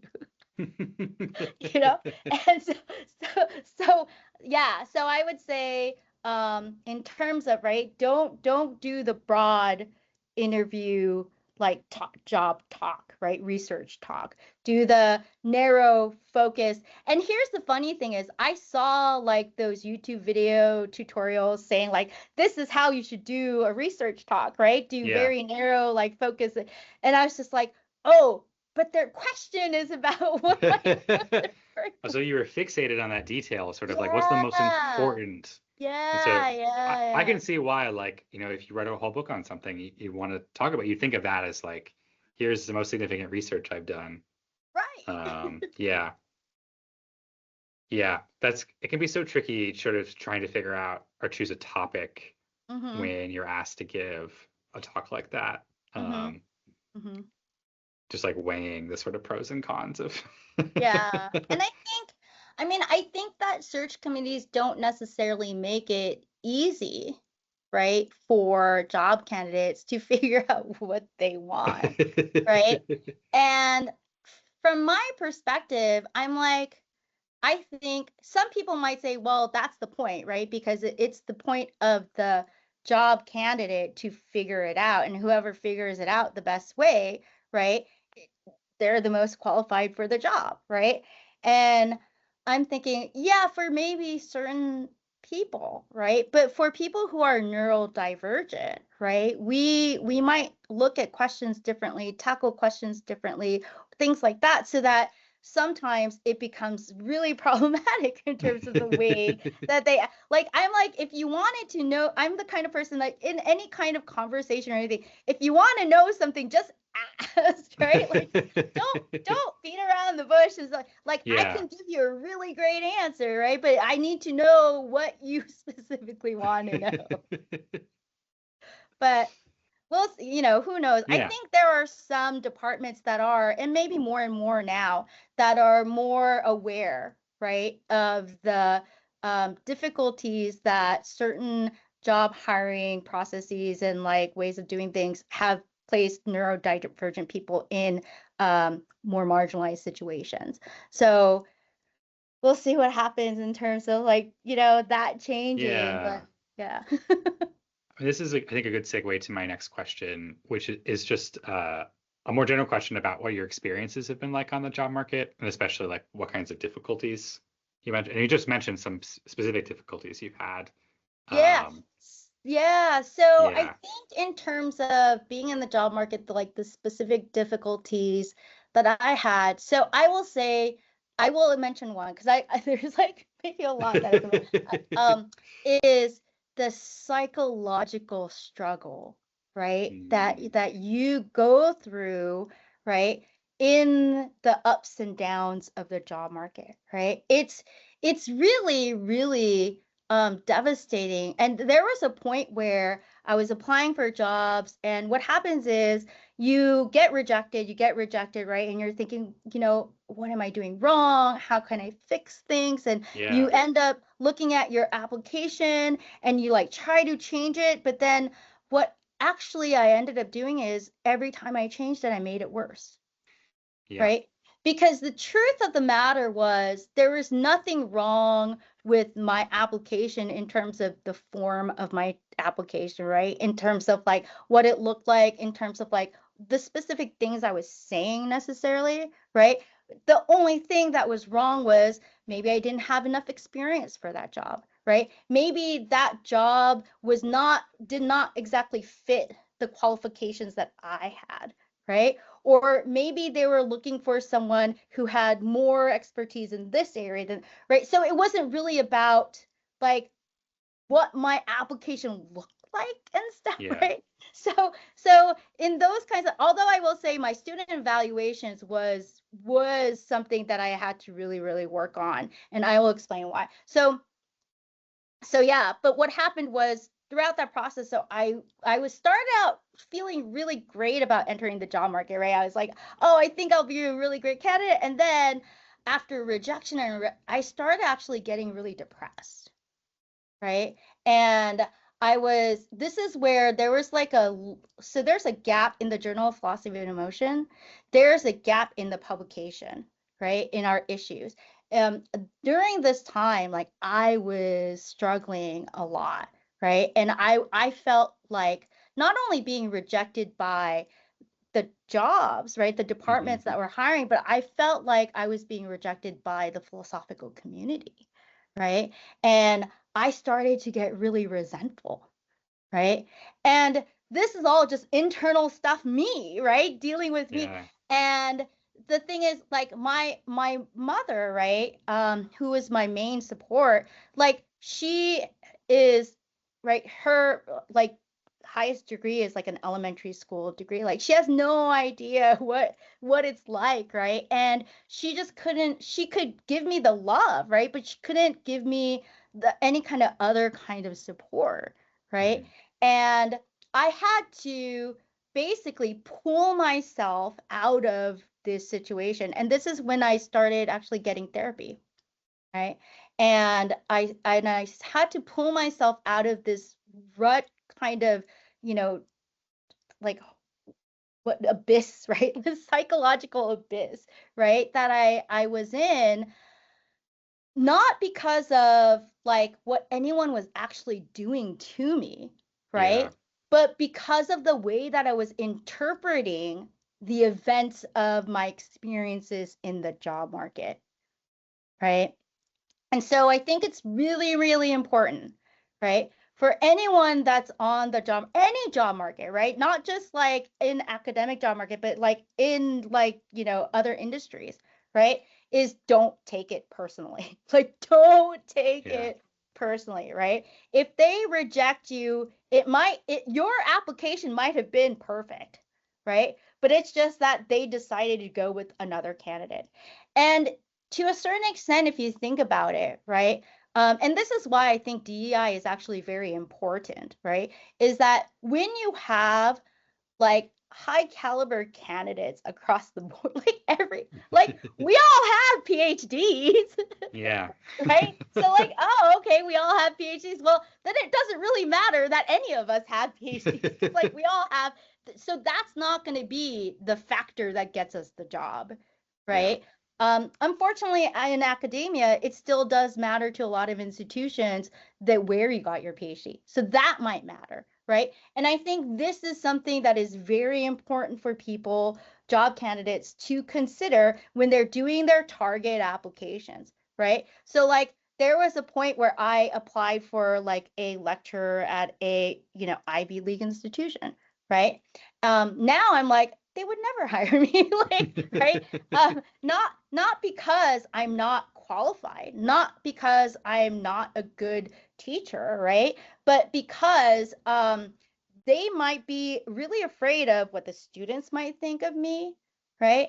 And what parents might think of me, and what like fund, right? Like donors might think in term that, right? So there's that problem, right? And I think we want to say, oh, it doesn't exist, but it does exist. Yeah. Let's just admit it, right? Like, hey, like it's okay to be, and it saves people who are in those situations like me, who got their degree from a state school, right? A lot of headache in terms of time, right? In terms of like, applying to those jobs. Like maybe one day if I like published a lot of books and became really famous, like I might, end up in one of those, maybe, you never.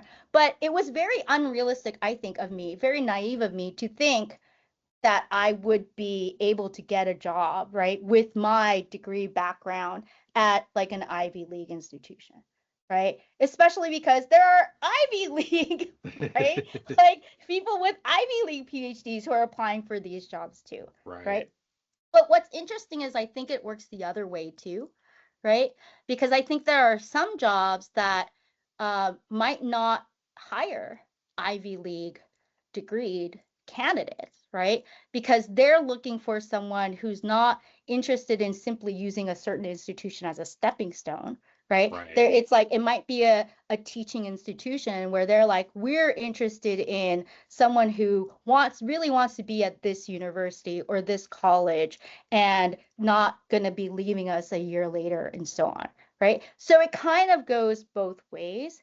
And this is why I said it's really, really important to make those targeted applications. Yeah, I really relate to what you were saying about, after an interview happens and they send you the email and they said, oh, we went with someone else. There's like a absence of information there. Like you don't know why they made their decision. Yeah. And our minds are so good at filling in. Yeah. Or so bad. Or so bad. Yeah. Yeah. And often it's like the inclination is to take it personally, and to think that like, oh, I need to fix this about my application or whatever it is, need to reword it. And I do think the best thing you can do often is like try to reframe it in the ways that you suggested. And like, it's just true that there are more qualified candidates than there are like positions available. Yeah. And when on the rare occasion, sometimes it's just like a blank note or whatever. It just says like we went with someone else. But occasionally they write back and they say nice things about you. They say like, oh, we really enjoyed meeting you. And I used to discount all of that. I said like, well, they emailed that to everyone, or like they don't really mean it. I try to actually get myself in the position where I think, no, maybe they actually like mean that stuff. Maybe they actually mean like that, like it was nice speaking with me, or that my research sounded interesting. Like, why not think that's true? And also they went with someone else. Like those are that's compatible. Like those can both be true. So yeah, it's a work in progress, but I do think that like support from friends and family. I also started seeing a therapist and I found it helpful. Like having those kinds of resources, I think, is important. And like you said, it's not just about the academic job market, but like job seeking more generally in such a competitive environment.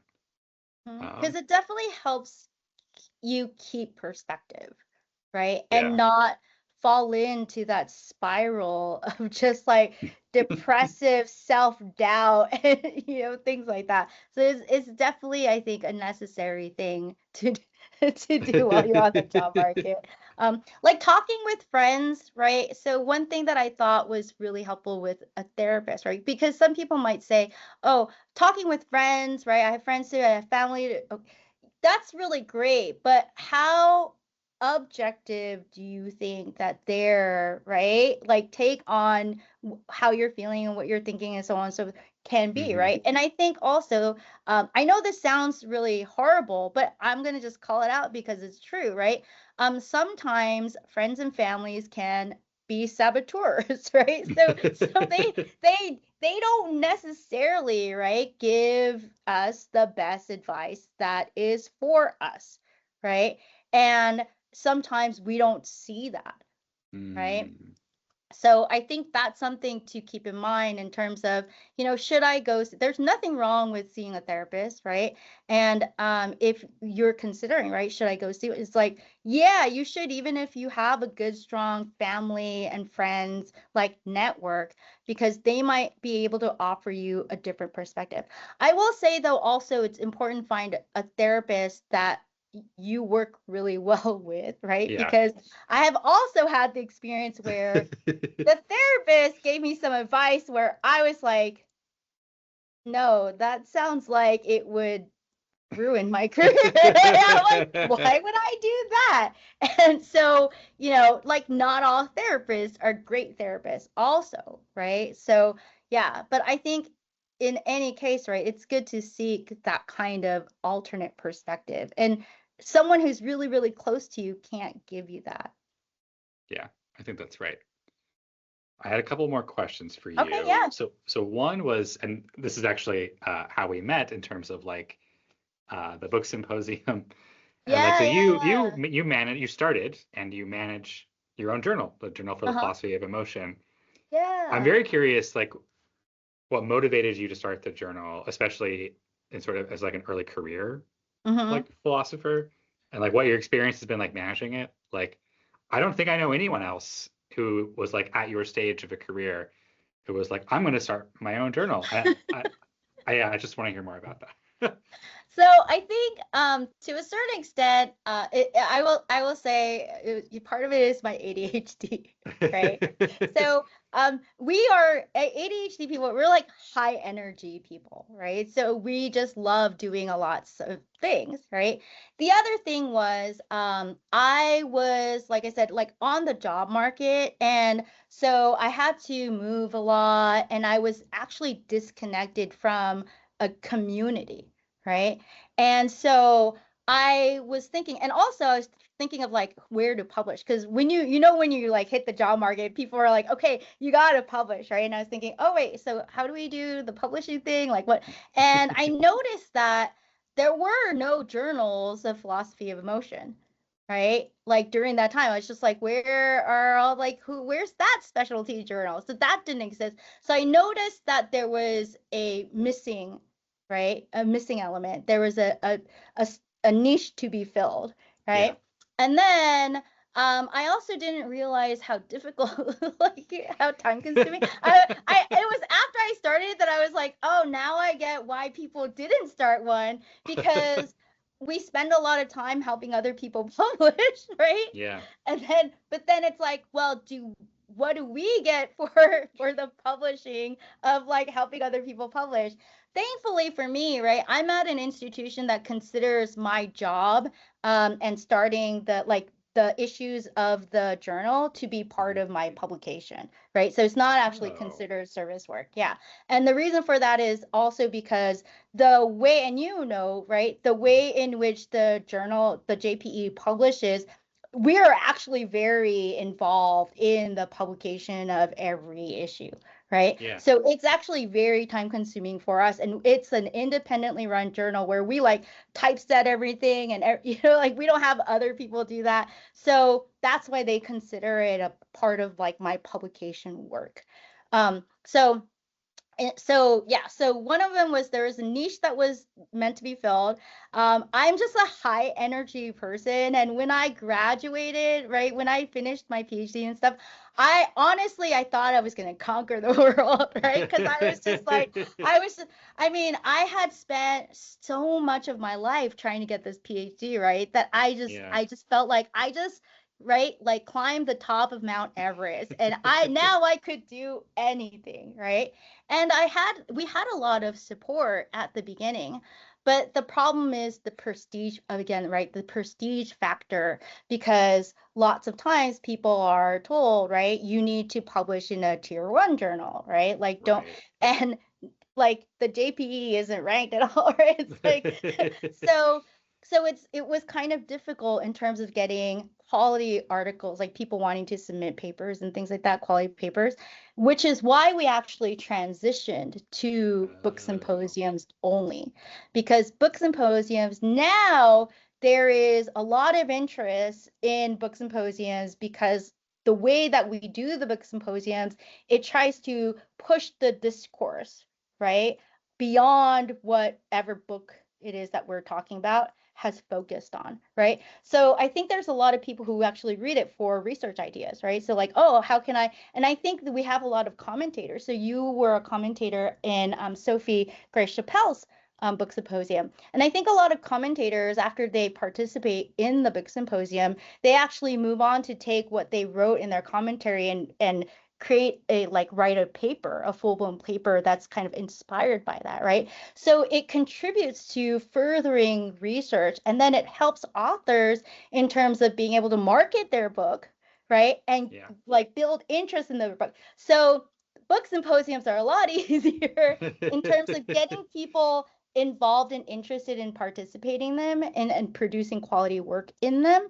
But then also because all the commentators and contributors and authors and like the editorial assistants and I, like we all work together, right? There is this kind of commitment factor, right? That keeps the book symposiums moving along together, right? And so it's a complete cooperative effort, right? Which also means that when we have people who are non-cooperative, right? Sometimes it could be really problematic, right? And sometimes it Oh, might, because like if the author, right, somehow they got ill or something like that and they go MIA, right, it becomes difficult for us because then now we have to tell all the commentators who put in all this effort on their commentaries, right, like we don't know what's going on, or like if we have, but commentators is like not as right difficult, but depending on how many commentators, right? So there are mhm. still these things that we have to juggle, but a lot of times because it's this community effort, right? It helps motivate the other people to make sure that they're all doing a good job and producing quality work. But yeah, so Yeah. No, I think it's an interesting way to organize a journal around book symposiums, just because like so many philosophy books get published and that they're worthy of discussion. yeah. And um, it was really fun to like get to read Sophie's book and to like have some thoughts about it and write it up and like you said, like I mean, you were very involved in like helping me improve that article, and so like that was like a good process, I think. Um, I I'm so yeah. What I heard also is that you think that it or that it helps you at your current job. It's something that gets considered part of your publication duties. Mhm. Was that a factor then for you, like on the job market? Like, could you say like, oh, and I manage my journal, and here's like, I yeah, don't how did know. I yeah. don't know if other departments would do that, right? So it was actually, so I just finished my first year as assistant professor at North Park University. And it was during that time where we talked about, okay, what kinds of things would we consider for like what counts as publications, what counts as service work, what counts as university, that kind of stuff. And I actually negotiated with them to Mm, count my JPE work as yeah. publication because traditionally it would be considered service work, right? So from the But perspective of another department, like if you were on the job market, they might think, oh, well, Cecilia has this great service work for the journal, but they wouldn't think, oh, this is something that would stand in favor of your publication or Right. research record. Yeah. Yeah. And the way that I look at it is it's kind of similar to me publishing an edited collection, Yeah. Yeah, it's right? very similar. Yeah, the Yeah. amount of work that I put into it. So I feel like if an edited collection gets considered to be, right, a publication, then Yeah. so should an issue of the JPE. And what's really great is I also now have like 3 editorial assistants at different levels. I have a master's student, I have a PhD student, I have an independent scholar, and then I was able to establish the JPE as a internship program for North Park University. So this fall I'm going to have an undergraduate editorial assistant. Oh. Yeah. So it's now also serving as a training ground, right, for scholars. Yeah. Yeah. So I was just like, okay, this is really cool because I had a discussion with someone like about my experiences and how well I'm doing and so on and so forth. And he had asked me, well, are you okay with not having graduate students? Right?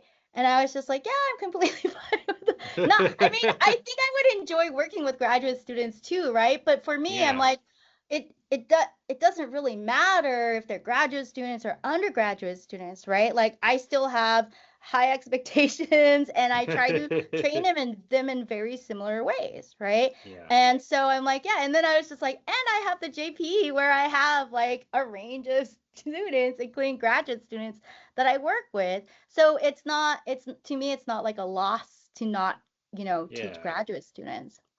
Yeah. It sounds like you get a kind of equivalent or similar experience with your students more generally. Like, Yeah, it yeah. might be easier too if I think about it, like because I'm sure that having graduate students, right? Like with my relationship with my advisor, Cheshire Calhoun, right?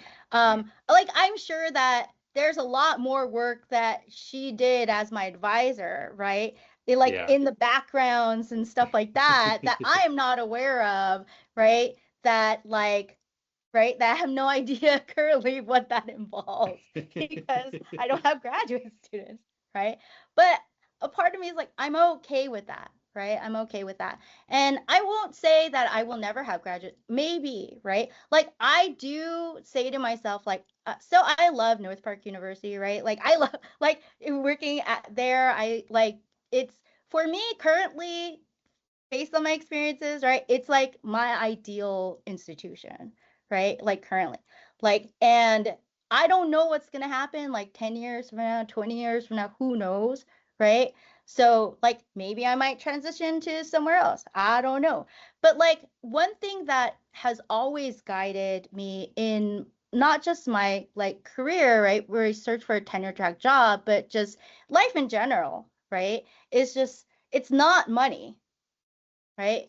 It's me finding a place that is a healthy environment for me to be able to thrive and do what I like want to do, basically, right? Because in my past experiences, I have been in positions where I want to apply for that grant, right? But I can't. Why? Because I'm a lecturer, right? And lecturers aren't able to apply for grants, right? So it's like Yeah. I've been given all these like ceilings, right?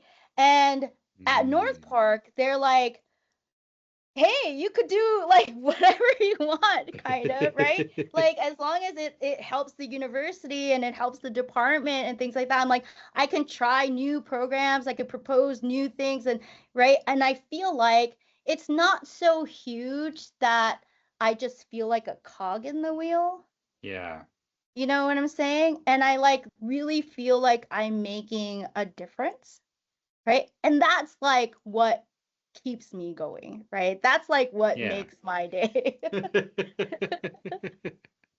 So, yeah. That sounds great. Yeah, it sounds like there's a lot of room to grow. I think that's like an ideal kind of institution where you see opportunities and you feel like you can make a difference in that way. Yeah. Exactly, exactly. But I think that if you're an academic and you're going to get a job at an academic institution, right?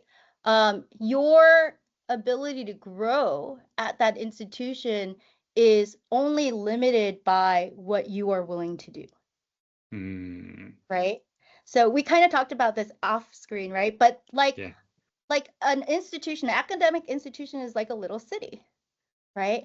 And there are just so many opportunities, right? There, right? And so there's always room for growth, right? And it's going to happen that as you continue to get experience, right?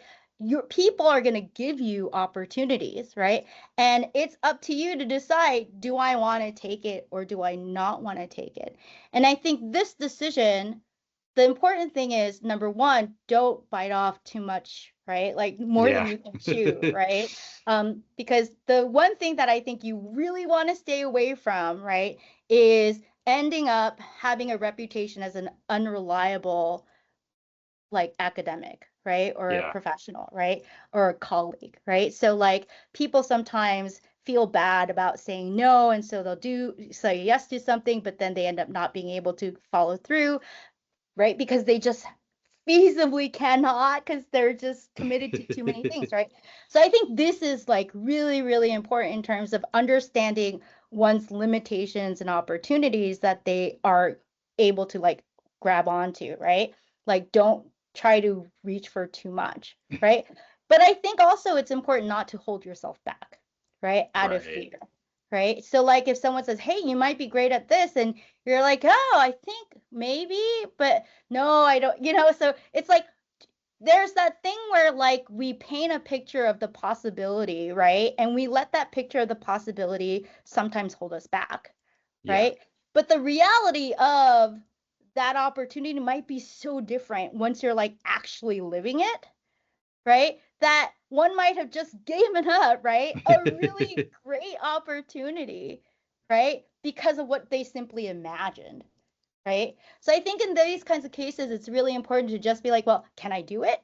Do I want to do it? Those are the only two questions that you need to answer, right? You could write a And short guide to life. Like, can I do it? yeah, Do do I I want want to do it? And to? that's it. Don't think about anything else. Don't think about anything else.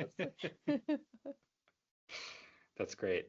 Okay, I just have one more question for you. I was curious Okay. about what it was like and what led to your decision to work as an independent scholar.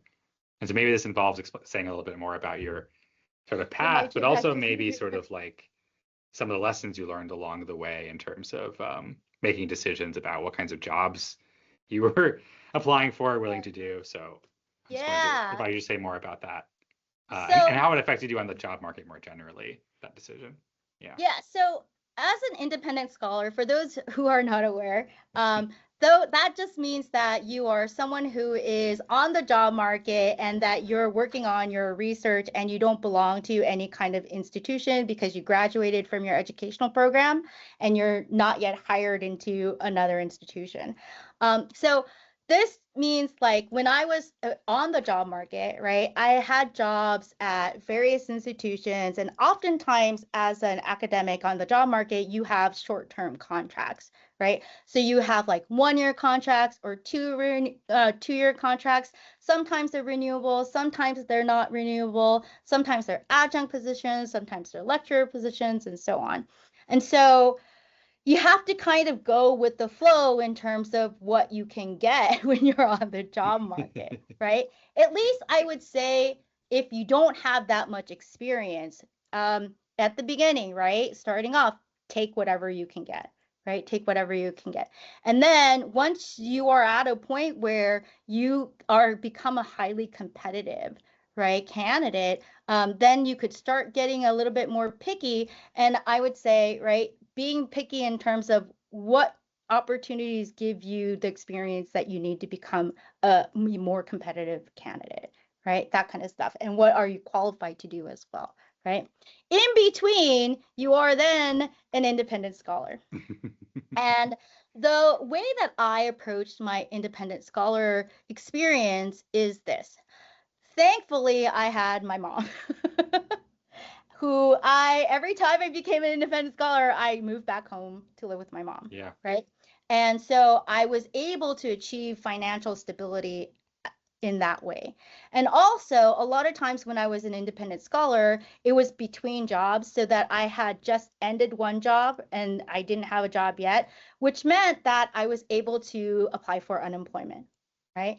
And I actually didn't do this when I first started. right, as an independent scholar, because I was, right, raised with the ideology that you should never apply for unemployment, right? That like, right, only losers apply for unemployment. Like you're a horrible person if you apply for unemployment. And then COVID hit, and then everybody was applying for unemployment, right?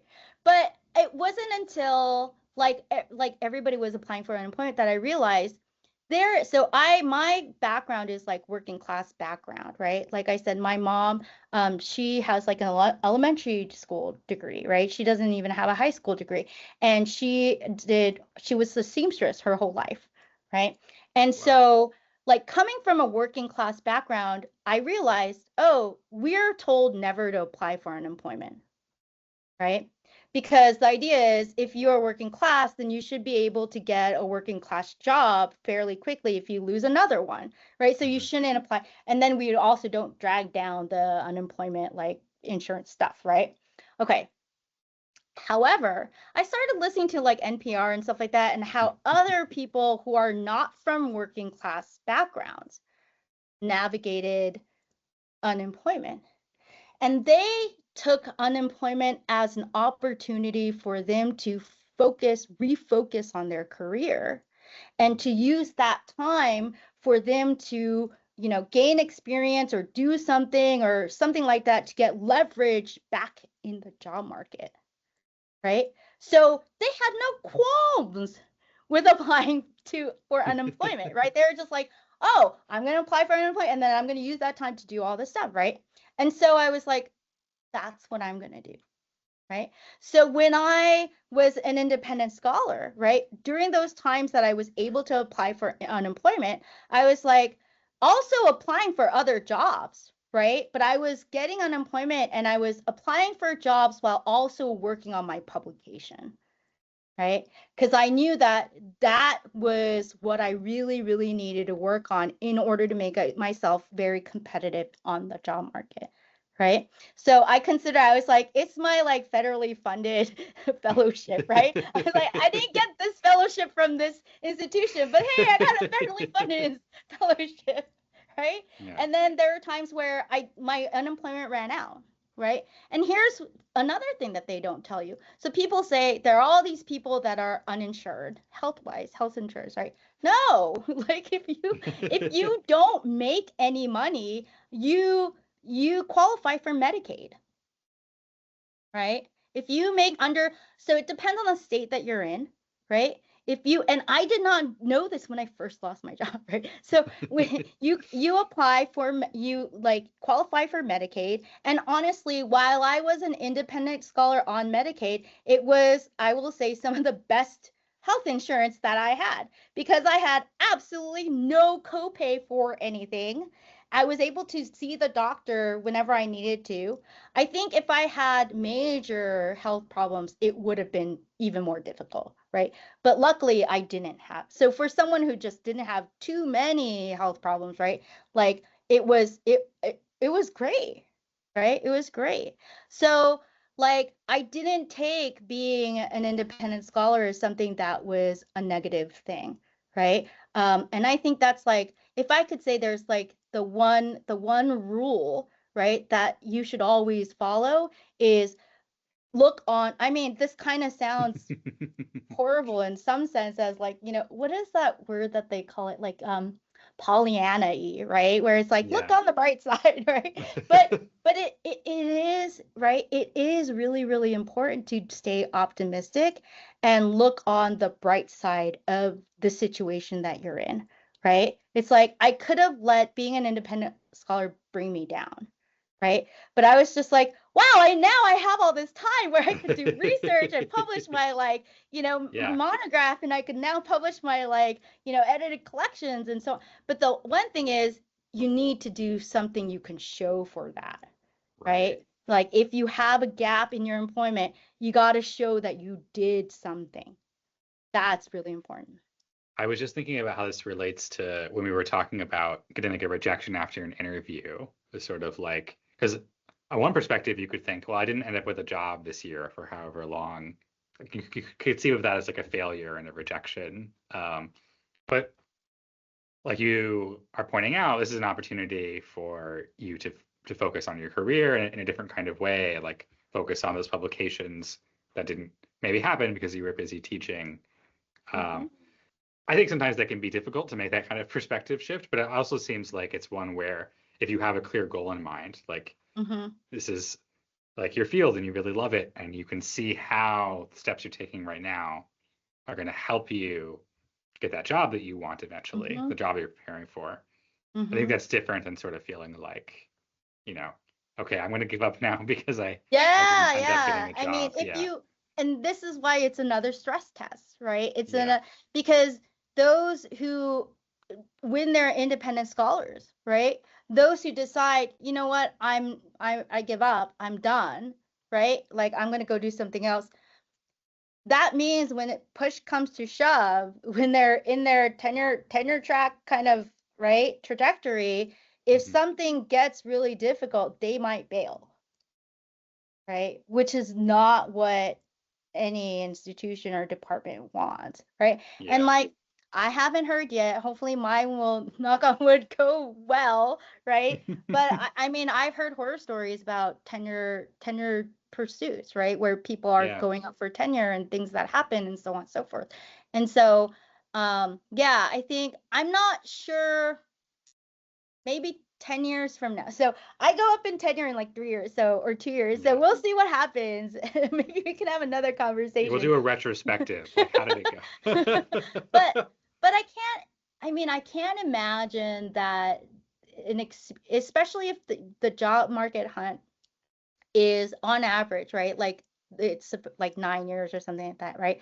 Like Yeah. that experience, I think um being able to actually survive that and get a tenure track job at the end of it, right? I do think it's like another PhD, right? It's Yeah. like you thought the PhD dissertation was difficult. Oh no, that's not. Now you gotta write something like a dissertation every year, but make it shorter and as interesting.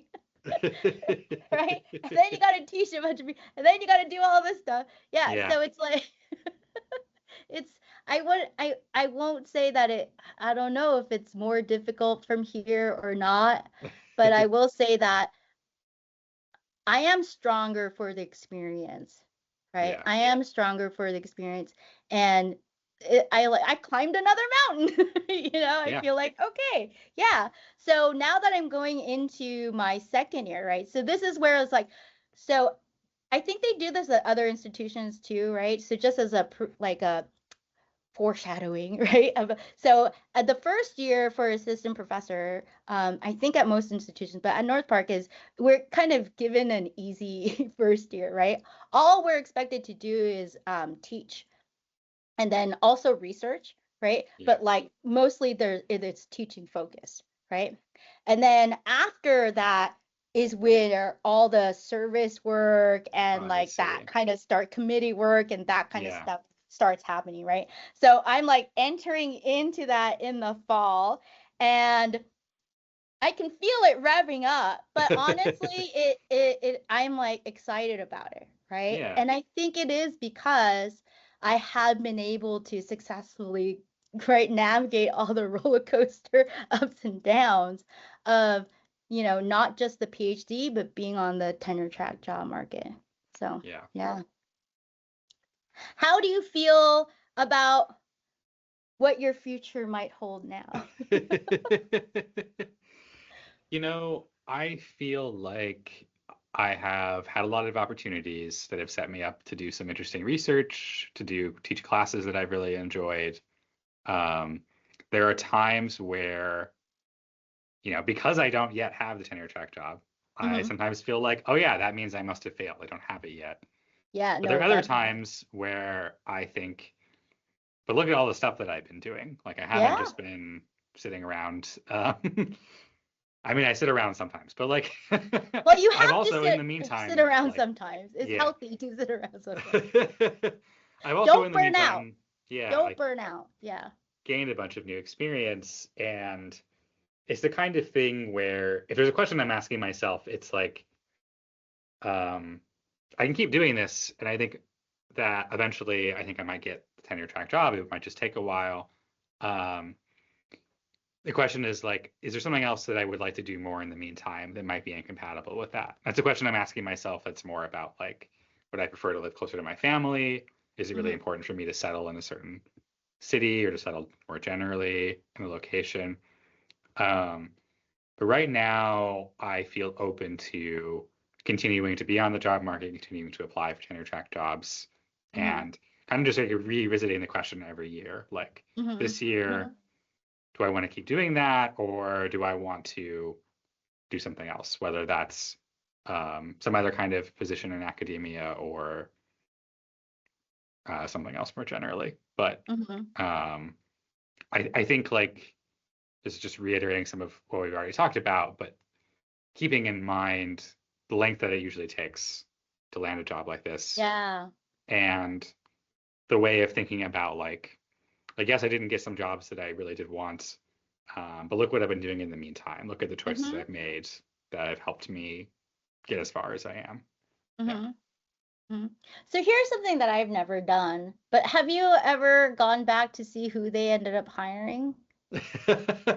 Oh, I've never done I this, have but a horrible story about this. I'll remove some details. okay. Um,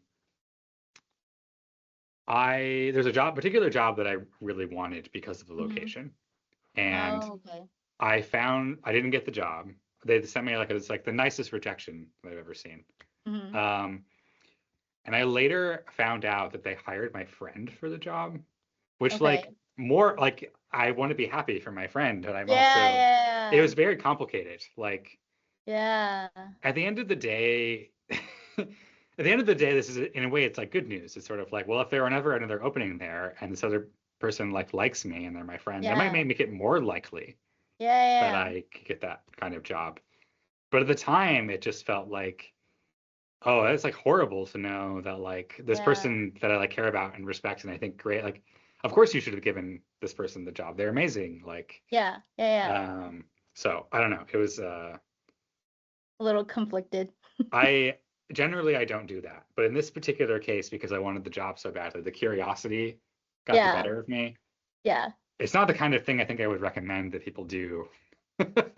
I'm not sure if I would recommend it or not because I think Yeah. there are pros and cons one way or the other in doing so, right? But I think for some people it might be so if you're like so is your friend at that current job at that Yeah. job current? Okay. Yeah. It's a tenure track job? It's not a tenure track job actually. Oh, it's not a tenure track job Yeah, yet. Okay. it's a So yeah, it's I'm a not sure. permanent non-tenure track job. Yeah. Oh, but it is a permanent job. Yeah. Are they, I mean, I don't know if you want to divulge this or if you know, but are they happy with that job? Like they're like, I'm I don't know if they are. okay. Um I think very highly of this person and I think that they could Yeah. have a tenure track job if they got lucky. Like I think that's totally within their Okay. capabilities. Yeah. Okay. So in that case, like you are aware of like why they got that job and not you, or are you still like, oh, well, actually we're kind of at the same caliber? Yeah, I don't know if I'm settled as to the reason why. My guess is that they had more specific teaching experience in the area um, that they were interested in hiring someone. Um, yeah, that is my best guess. Yeah. Yeah, Yeah. I mean, like just to a certain extent get an assessment of like where you might be, yeah, right? It at in the job market, right? So if you're like, okay, it takes about 9 years to get an assistant professor job, right? A tenure yeah, track. What that means is, well, now it's like 9 years to get a permanent job or something like that, right? Um, you can take that as saying something like it takes about 9 years after someone graduates with their PhD to end up with the qualifications needed for a tenure track job, right? Mostly, right? yeah, That's how I think people should think of it, I think that's a right? better reframing because as opposed to sort of like, well, because it turns the sort of like, well, I didn't get that job because I'm still working on the qualifications that will like Yeah, make me a competitive candidate for that job. yeah. Um, yeah. I mean, it's funny though, like there aren't a lot of jobs like this, but um, when it comes to like R1s and like the Ivy League, like occasionally they hire the hotshot PhD with one publication in like a top rated journal, Who's like probably from another Ivy Ivy League, League, and right? it's sort Who's, of yeah, like, that yeah, that I think is like, if you're so if you're an yeah, Ivy League person, right, who then with one, you're not like, you're part of the sample group of the average that makes it, right? That, right. right? That like Because they're changes like the, taken into yeah. consideration in the average, right? So Maybe there's what definitely I'm, some yeah. people that get a great tenure track job right after. But what happens, I think, in some cases, and perhaps more than not, right, is that those people who get their tenure track jobs off right out of graduate school, right, um, don't get tenure, Yeah, sometimes they don't. Yeah. right, like at that institution, and will have to Yeah. like go to another institution and stuff. So yeah, so I mean, I don't think it does. I'm like, it's not important whether or not you really get a tenure track job out, like out of the, right, like straight out of, or like, it's like, really what's important now is like if you got tenure, right? Like, did you get tenure, right? I And guess in so terms of like, yeah, like, because otherwise that was just, yeah, yeah, not a because good if you move for think you. about it, I mean, I think with me, I Hmm. don't really know, but I can understand that coming straight out of my PhD, especially because it took me a long time to actually finish my PhD, more so than on average other people, right?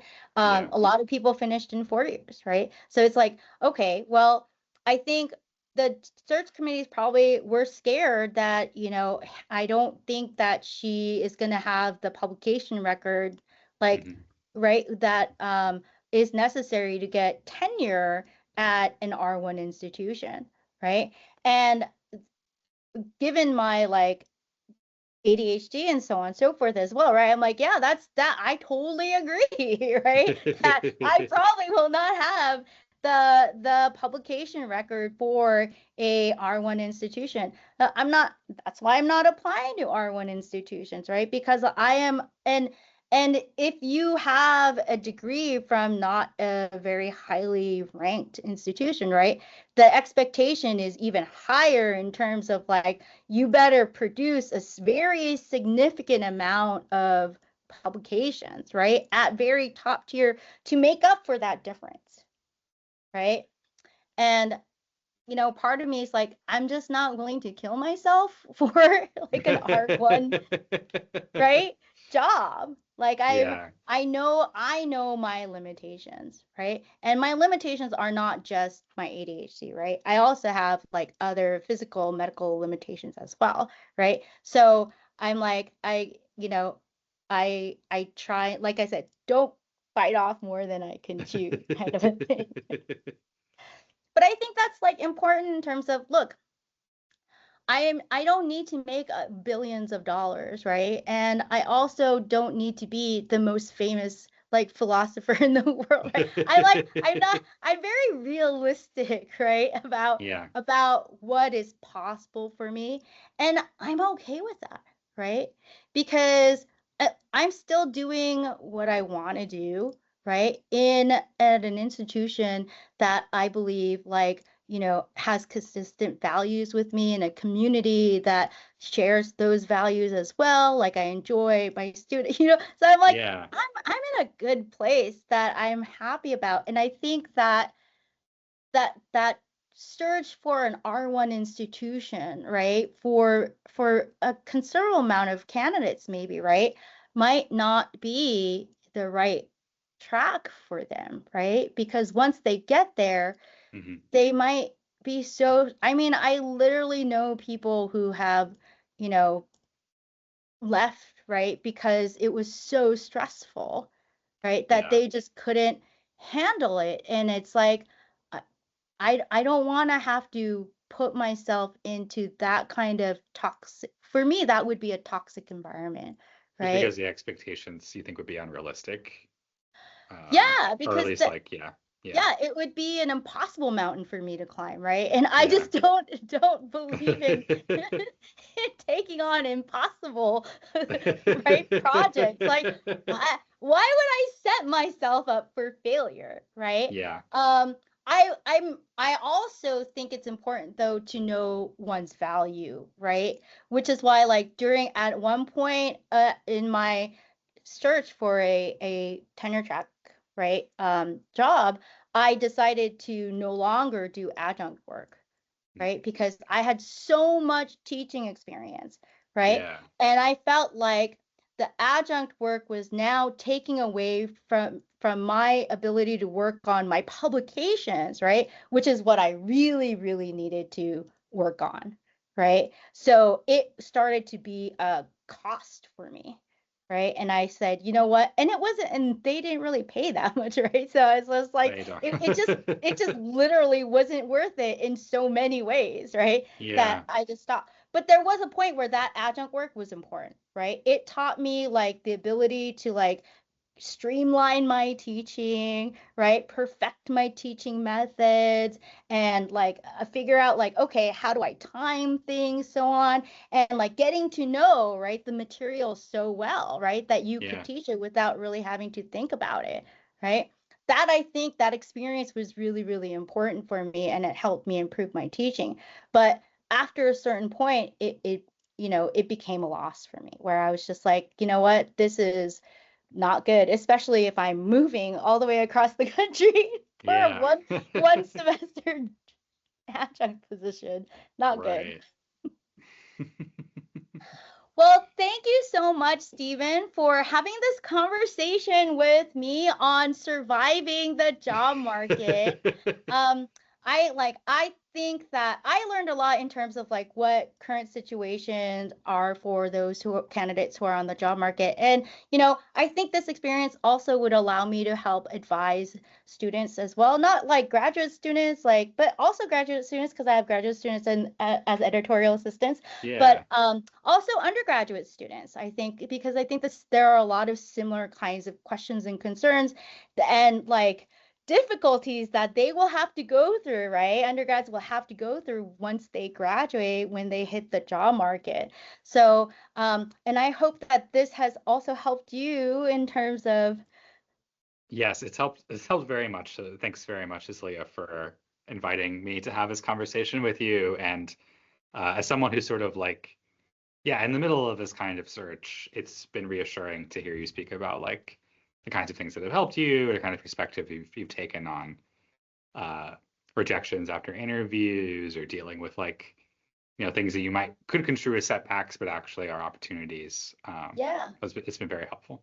Yeah. And you know what? Feel free to email me, right? If you're like ever in a situation where you're just like, I don't know what I'm supposed to be doing here, right? Like, and you want just someone to be a soundboard or something like that, right? You are welcome to email me and we could like have a little chat and maybe think things through together. And then that can help you too. Because I know that, right? It's like you have advisors, but it's like Yeah.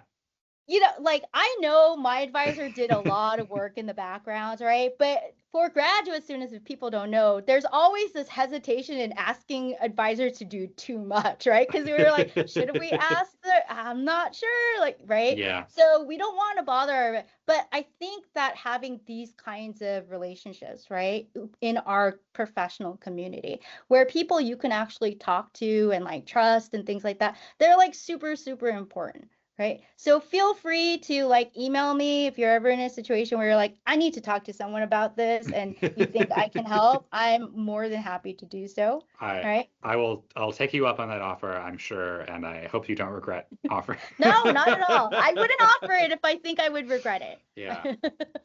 Well, thank you everyone for joining us in this discussion on surviving the job market. I hope that it helped you all as well. And maybe we'll have some more future discussions like this on the NPU Philosophy YouTube channel. Have a great one.